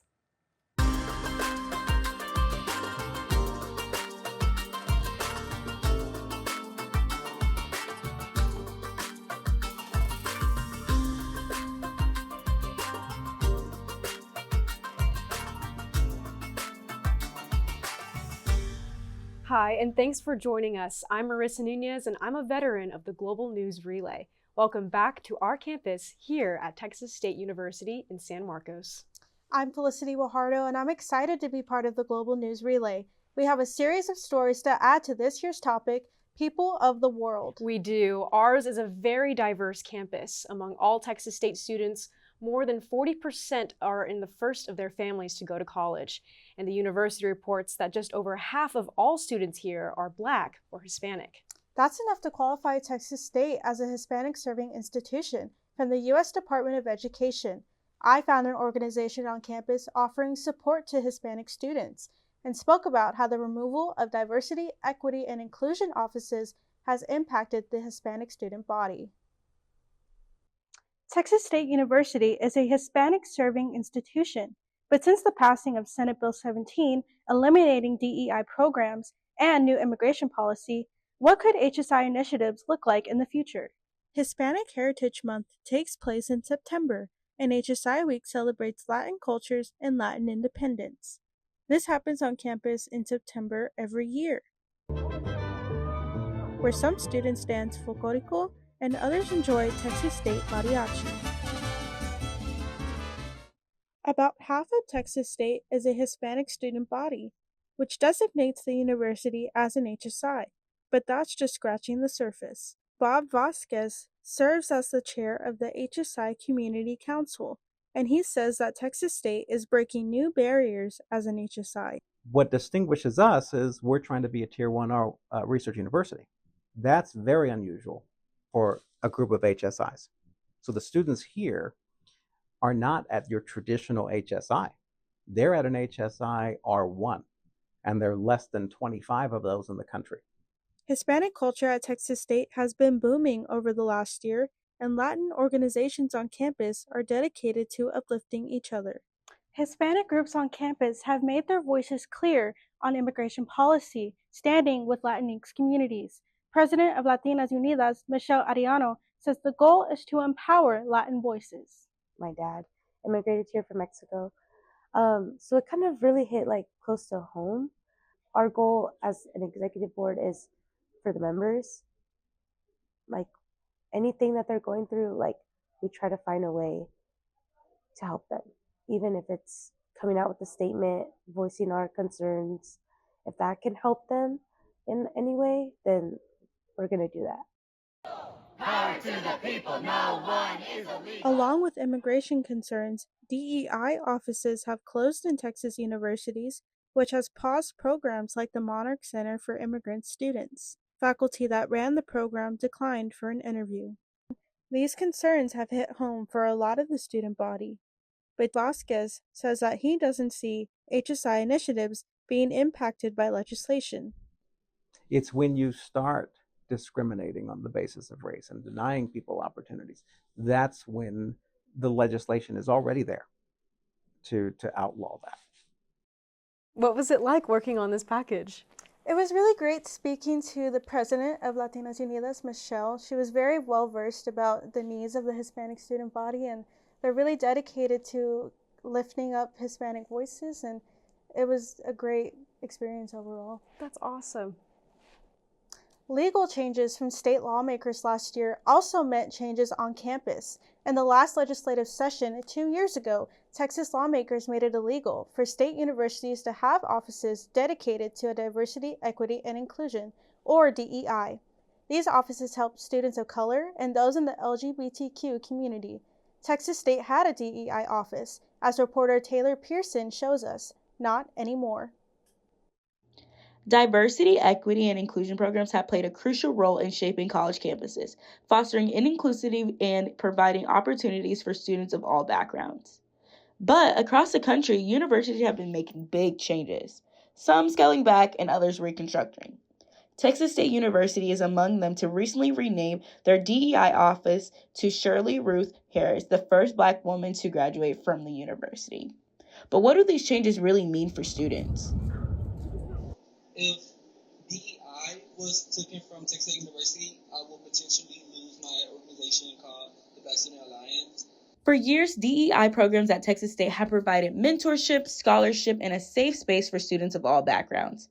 Many say these initiatives have shaped their college experience and helped them create a broader community. I will say that before I joined the Alliance, I wasn't really feeling in school at first because I had no form of, I had no form of group or belonging. I was always in my dorm or always, isolated, but ever since I joined, I feel like I have family now. As Texas State and other universities navigate these changes, students still remain engaged in the conversation, ensuring that inclusion and representation stays at front. Reporting from Texas State, I'm Taylor Pearson. Under the new presidential administration, there's a big focus on migrants who came to the U.S. without legal documentation. That came with a big change in policy for colleges. Campuses were off limits to immigration agents for the last 4 years, but not anymore. Some students at Texas State were upset enough about the change to organize a protest in February. Reporter Brandon Nuevo takes us there. Say it once, say it twice, we will not put up with ICE. Say it once, say it twice, we will not put up with ICE. Say it once, say On February 5th, dozens of students gathered under the Fighting Stallions in the Quad, protesting the recent immigration enforcement, demanding an end to it, and helping those affected learn about their rights and protections. Many protesters say the presence of ICE in their communities creates anxiety for students and families. Dan Weber is a former veteran. He served 2 tours in the Marine Corps and is now attending Texas State University. Dan came to the protest to encourage more people to speak out against the enforcement. While speaking out against something and having your voice heard has power to organize and speak for something together, all the different groups on campus, all the different individuals, the teachers, the faculty, even the police officers at UPD, everybody together has the ability and the power to actually affect change. Dan says his time in the Marine Corps and law enforcement has shaped his perspective on the immigration enforcement. From 2008 to 2012, I was in the Marine Corps and deployed twice with people of all nationalities, some of whom were on their green cards, which today would be worried about being deported. When I got out, I was part of the Hays County Sheriff's Office from 2015 to about 2020. From there, it is impossible not to see that all people are just people. Other students are more fearful about the issue. Wesley Jackson, a student at Texas State, says they hope for an end to these policies.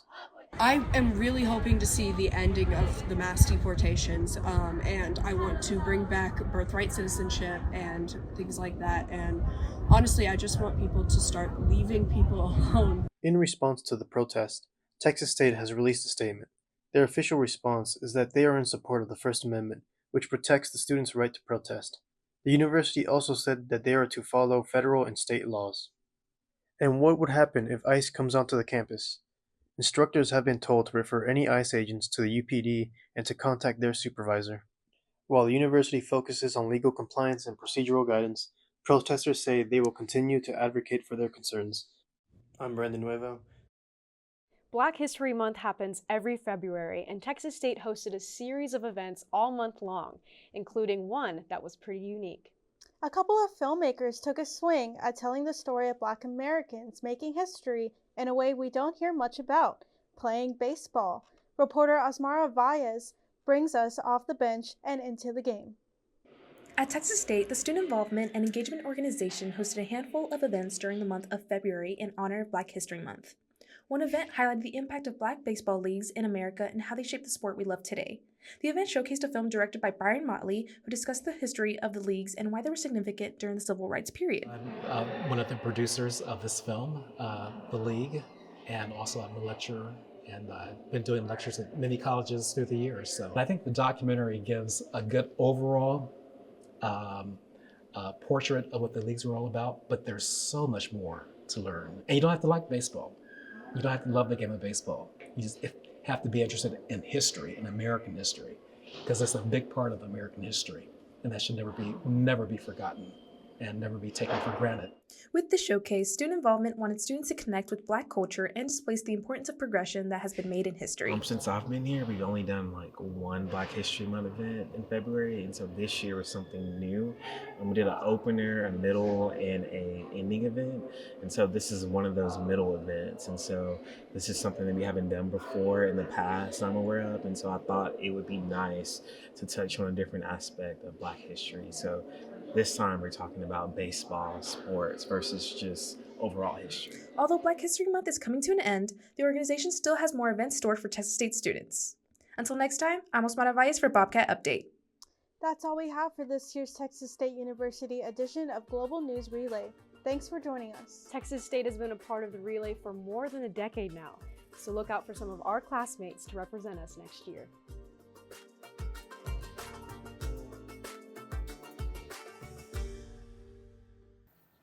Felicity Guajardo and Marissa Nunez from Texas State University join us now. We found it really interesting how hard you're working to allow the voices of Hispanic and Black students to be heard after such seismic changes in politics and administration in your country. Does it feel like a different Texas to you?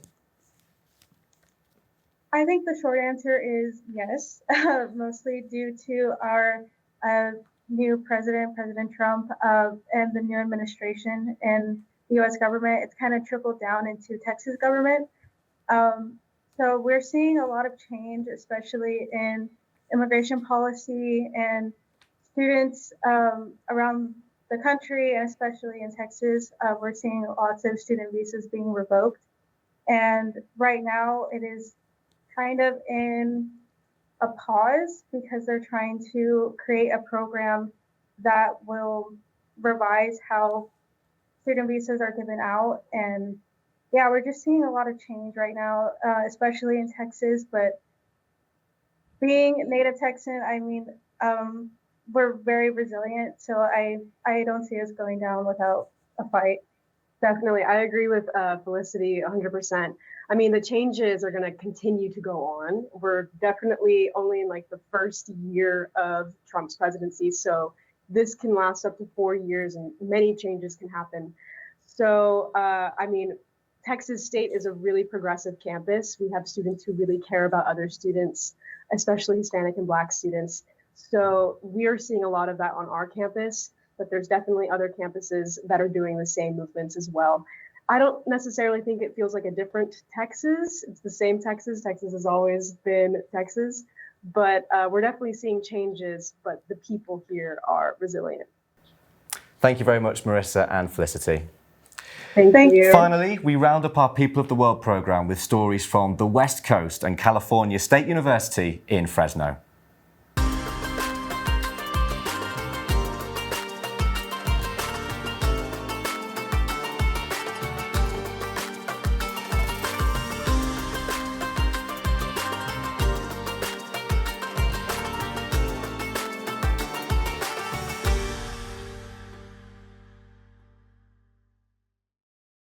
Welcome to Global News Relay, where we bring you the latest stories from around the world. My name is Rosita Ventura Gomez.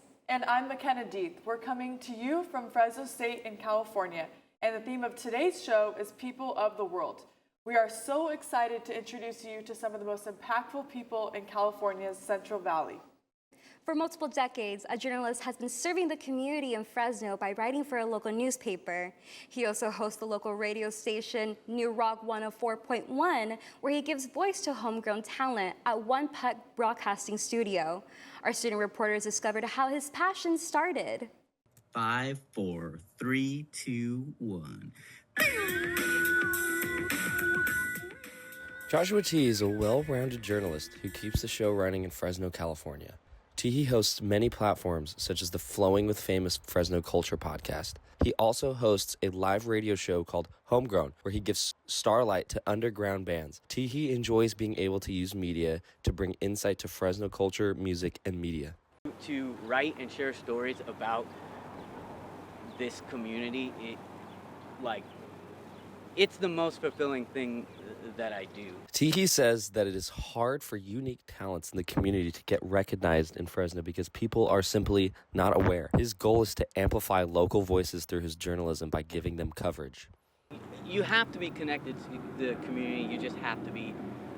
Or at the very least, you have to know the people who are and be using them as sources. So that's a lot of times what I try to do is not necessarily like report from what I know from being inside the community, but find the people who are doing cool stuff, who I know are connected, and bringing them in to share their stories. T. says he first got involved in journalism in Fresno because he wanted people to engage with the community. He wants the public to know where the fun is happening. His passion for the community helps grow support for artists and underground bands. The artists are invited for in-studio interviews where they can have a space to connect with listeners on the show Homegrown. And it's so interesting because a lot of times I'll feature a band on the show or I'll write a story about some place and people are very thankful about that, because, they realize that there's this platform that I'm using and I get that, but I always to me it's just like, but they're the ones doing the cool stuff. Right. For the last couple decades, Joshua T. has spent his time promoting and writing about the many different communities that come out of Fresno as well as the Central Valley. T. believes in fostering connections to help keep the art scene alive in Fresno, and he has no plan on stopping. Being able to tell someone else's story and then have that person go like, oh yeah, somebody read your story and came out and saw our band because of it, or, those kind of things are more what it's about for me. He loves bridging the gap between the public and the creative talent in the city. Whether it is music, art, or pop culture, T. creates the buzz in the valley where voices are valued. You can find T.'s stories on news and pop culture on the Fresno Bee newspaper and his radio show on New Rock website 104.1. The United States is full of diversity and culture. Student reporter Alon Gayo and his team spoke with 2 women who shared their journeys about challenges they faced when arriving here in the United States. Caribbean immigrants make up just 0.7% of Fresno's population, a small percentage but one filled with rich stories and cultural roots, bringing diversity to a region largely known for its Mexican and South Asian populations. In the heart of the Central Valley, their presence is growing louder and prouder. Nací en la ciudad de Camagüey, pero que es en el centro de la isla, pero cuando era muy jovencita nos mudamos a vivir a Pinar del Río, después fui a estudiar a La Habana, donde me gradué en la universidad, ahí me casé y después vine para Estados Unidos en el 2002. Llegué a Miami, pero solo viví 5 meses ahí, después nos trasladamos a Jacksonville, Florida, al norte de Florida, donde vivimos 7 años. Luego por el trabajo de mi esposo vinimos a vivir a Los Ángeles, ahí vivimos 5 años y después vinimos al Valle Central, aquí a Fresno en el 2014. Bueno, yo espero que entiendan que los inmigrantes no venimos aquí ni a quitarle el trabajo a nadie, ni a robar, ni a ser criminales, ni a hacer nada negativo. Nosotros venimos a trabajar, a buscar un mejor futuro para nosotros, para nuestros hijos. Mi hija nació aquí. Newt Campbell, Haitian-born immigrant, had to experience the effect of these assumptions firsthand. Mais quand j'ai venu à New York, je vois que c'est pas la même chose. Beaucoup de personnes m'ont demandé de quelle race que je sortis, avec qui que je identifié que je suis une fille qui est noire, mais j'ai des cheveux longs et je suis pas noire foncée. Ça a fait des difficultés pour eux pour comprendre. Now Campbell works for NAMI, which supports and advocates for autistic individuals. Her unique perspective allows her to connect and embrace with people whose circumstances are different, much like those that arrive in a new country, facing obstacles, yet pushing with hope. Las ganas que tenemos de triunfar, ¿no? y de ser alguien en este país. Realmente el Valle ha sido generoso con nosotros, gracias a Dios. Journeys like these can remind us of the resilience and strength that immigrants face in the Central Valley, shaping a future through their hard work. California's Central Valley is a melting pot. Although we all come from different backgrounds and cultures, the one thing that keeps us all together is our love of good food. Today, we welcome a local food pioneer, Mike Oseguida, who will tell us all about his influence on food culture in the Valley. Hi, Mike. How are you doing today? Hey, good. Thanks for having me. Awesome. So now I wanted to ask you, for our international audience, could you explain your local food service? Yeah, we run Fresno Street Eats. We work with about 150 food trucks and food stands that do mobile events, and we kind of help them not only get out into public events, but we do corporate catering. We do, we send trucks to college campuses, hospitals, all kinds of different places where people are wanting to eat. So our role is kind of to support small businesses and also to connect people to mobile food options closer to where they live and work. Nice, nice. Now, what is your favorite thing about managing food businesses? I really just like to work with the small businesses. I grew up in a family business, and I think it's great to be able to see them grow and prosper. And some of the things I'm proudest of is when you hear that, somebody was able to open like a second location or buy a new house or pay for their kids' college tuition, and those kind of things are really the rewarding part of what we do. That's amazing. Let's take a look at some of the special flavors of the Central Valley. We're like more savory food, and we're known for our beef sticks and our stuffed chicken. And if you have it, our main ingredients like lemongrass and key lime leaf. This is my wife's business. She loved to cook, so she made it out of career. Something she likes to do. She says this is not even work. She just likes to do it for fun. So first we started off just family. They ordered from like catering. And the next thing they were asking for us, so we just did it on an Instagram page, and it started booming up. So we're an Asian fusion street food. Our main thing is skewers, but everything on our menu you can find all over Asia on the streets. Everywhere from China, Laos, Thailand, Vietnam, and we're working on our Japanese. Me and my wife used to love going to markets. We visited markets in San Francisco, LA, just because of the vibe. And then we just decided, why not join it? Wow, that made me hungry. So my last question is, what is your favorite kind of cuisine? Well, I'm wearing a taco hat, so it probably gives it away, but tacos are my favorite. I think it's something that we have to be proud of here in the Central Valley. Everything we do started with our taco truck throwdown, which began about 15 years ago. And one of the goals there is to highlight all the great taco trucks here, from Fresno and Sanger and Selma and all these cities around here, because I truly think we have some of the best tacos anywhere. So I gotta show love to my taco people. It's a big part of what we do at Fresno Street Eats. Right, I agree that we do have some of the best. Thank you, Mike, for coming. Back to you, Rosita. Thank you, Janine. Under new administration in the United States, immigration has become a hot topic. At Fresno State, where the majority of students are Hispanic, one Mexican professor in the Media Communications and Journalism department has not forgotten his roots. Student reporters have a story on the driving force of his teaching.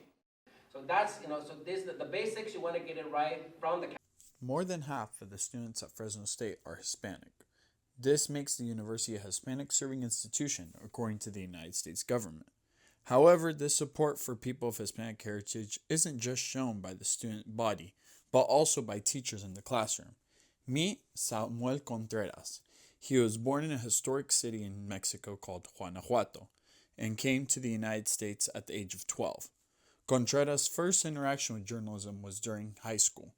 Central Valley Stories of Service, in which as high school students we would volunteer to produce short documentaries about World War II veterans from the Central Valley.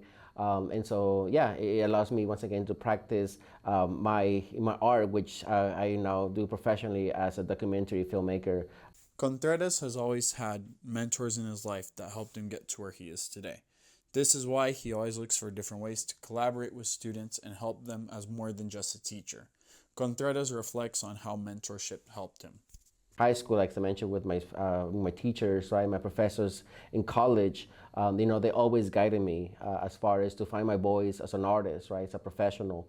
And so there was, for instance, I did this documentary about this professor in Cal State Long Beach. He unfortunately passed away, but he always told me something to, to pay it forward, right? And I think that's a philosophy that I intend to do here now that I'm in this privileged position of being a professor here at Fresno State. And so I try as much as possible to get my students involved, right, to get that professional experience. This mentorship and guidance goes beyond the classroom, as Contreras continues to be a figure for the Chicano community. Contreras as a filmmaker has made films about his community, like No More Crumbs, which was shown during Dream Week at the campus of Fresno State. Contreras also likes working with students. Meet Chris Hernandez, one of the students he has worked with on various films. Documentary and screening at film festivals, it's a dream come true, and it wouldn't have happened if I never met Mr. Contreras. These tools are important to share with a community under attack by recent executive orders by President Donald Trump. Contreras believes now more than ever we need impactful journalists and filmmakers to share diverse stories and issues, happening not just in their nations, but also around the world. Samuel Contreras helps inspire students like him teaching courses in film and media arts. Contreras is also a vice president of the Fresno State Faculty and Staff Association, furthering his impact for a community he represents. In Fresno County, Asian attorneys make up just 7% of the workforce. An attorney from Korea who works for the city of Fresno, Hyun-jin, shares her journey on navigating a new country and launching her career in the United States. My name is Hyun-jin Malcolm. I'm an attorney for the city of Fresno. I'm a city deputy attorney. I'm particularly working in the Public Records Act. So I'm a PRA attorney. From South Korea all the way to Fresno, California, I give to you a story that hits close to home for me as she's my sister-in-law. Hyun-jin Malcolm shares an inspiring story of how she became an attorney. Currently, I'm working at the city of Fresno. I love my job, and then I love what I'm working here, also helping other people, helping the organization. I was born and raised in Seoul, South Korea, the capital. I'm the oldest of 3 daughters. A lot of times I spend school in South Korea. I always wanted to be an attorney. So I went to college in South Korea. We can actually study law in your bachelor degree. So I have a bachelor degree in law from South Korea. I just passed the bar last year. So it's been almost a year I've been practicing as an attorney. Like I said, I've been always wanting to be an attorney. However, when I first come to America and I got married and I start my new family, I didn't know when I can actually going back to law school because it feels like it's not a realistic plan. Hyunjin was an interpreter for local South Koreans in the Fresno Clovis area. And in that time, she realized that there was a major need for educating immigrants like herself on what their rights were. We need to educate ourselves because there is so much more to learn, and then once you know more about the legal system or about your rights, you'll be able to thrive and you'll be able to gain whatever you're entitled to. So I always encourage people, not just for the immigrants, but I always encourage other people, whoever wants to pursue the legal career, I want them to go for it because the understanding of the legal system and society actually really help you to understand what you can do and then maybe discover your another maybe potential, or discover your capacity, how you can serve other people as well. Hyunjin's Malcolm's journey shows that no matter where you come from or what challenges you face, determination and passion can help you achieve your dreams. Thank you for joining us today. We hope you gained valuable insight into the people of the Central Valley. We are so proud of the community that we have built, and we hope these stories have inspired you.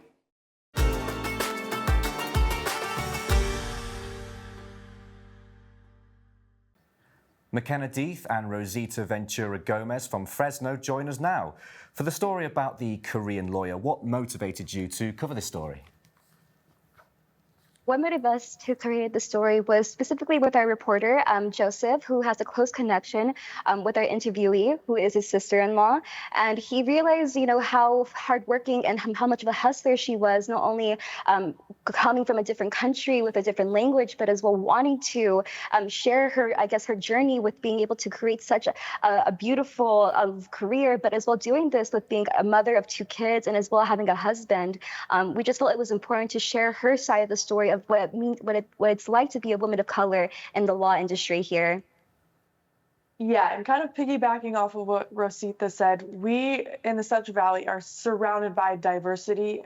I believe that's what makes up the Central Valley, and we wanted to kind of stick with that idea and highlight a strong-willed woman who is going through a tough career in the law field, and highlight her background as a woman, first of all, and then second of all, highlight her ethnicity as a Korean woman, which there is this percentage out there, I believe it's 5%. There's only 5% of Korean female people in law. So we wanted to give her a big spotlight there. For the story about the food vendor, how did you go about finding an interviewee? Finding trucks here is honestly not that hard. Specifically with the story that we covered in River Park, usually in the week we have trucks come over there serving food. Usually it's very diverse as well. Tacos, Chinese food, Middle Eastern food, whatever you want, it's probably there. And so we're honestly very lucky and fortunate to have that here, and we're very blessed. Yeah, we wanted to find someone who has a big kind of social media presence and someone who is well known in the Central Valley, and him and his business it's very popular. So we wanted to have him on the show and make a little package about him. And we know food is a very popular topic. So hopefully it didn't make you too hungry, but that was a great thing to have. And he was such a great person to work with, and we wish him and his business nothing but the best of luck. Thank you very much to the both of you. And thank you to all of our correspondents in this year's show. We've covered a lot of miles and reached across 14 time zones to bring you some of the amazing people who inspire us and make our communities better. It's been a privilege to host this year and to carry on the torch of the Global News Relay, which has been going now since 2014. Thank you so much for watching. Until next time, take care and goodbye. Goodbye.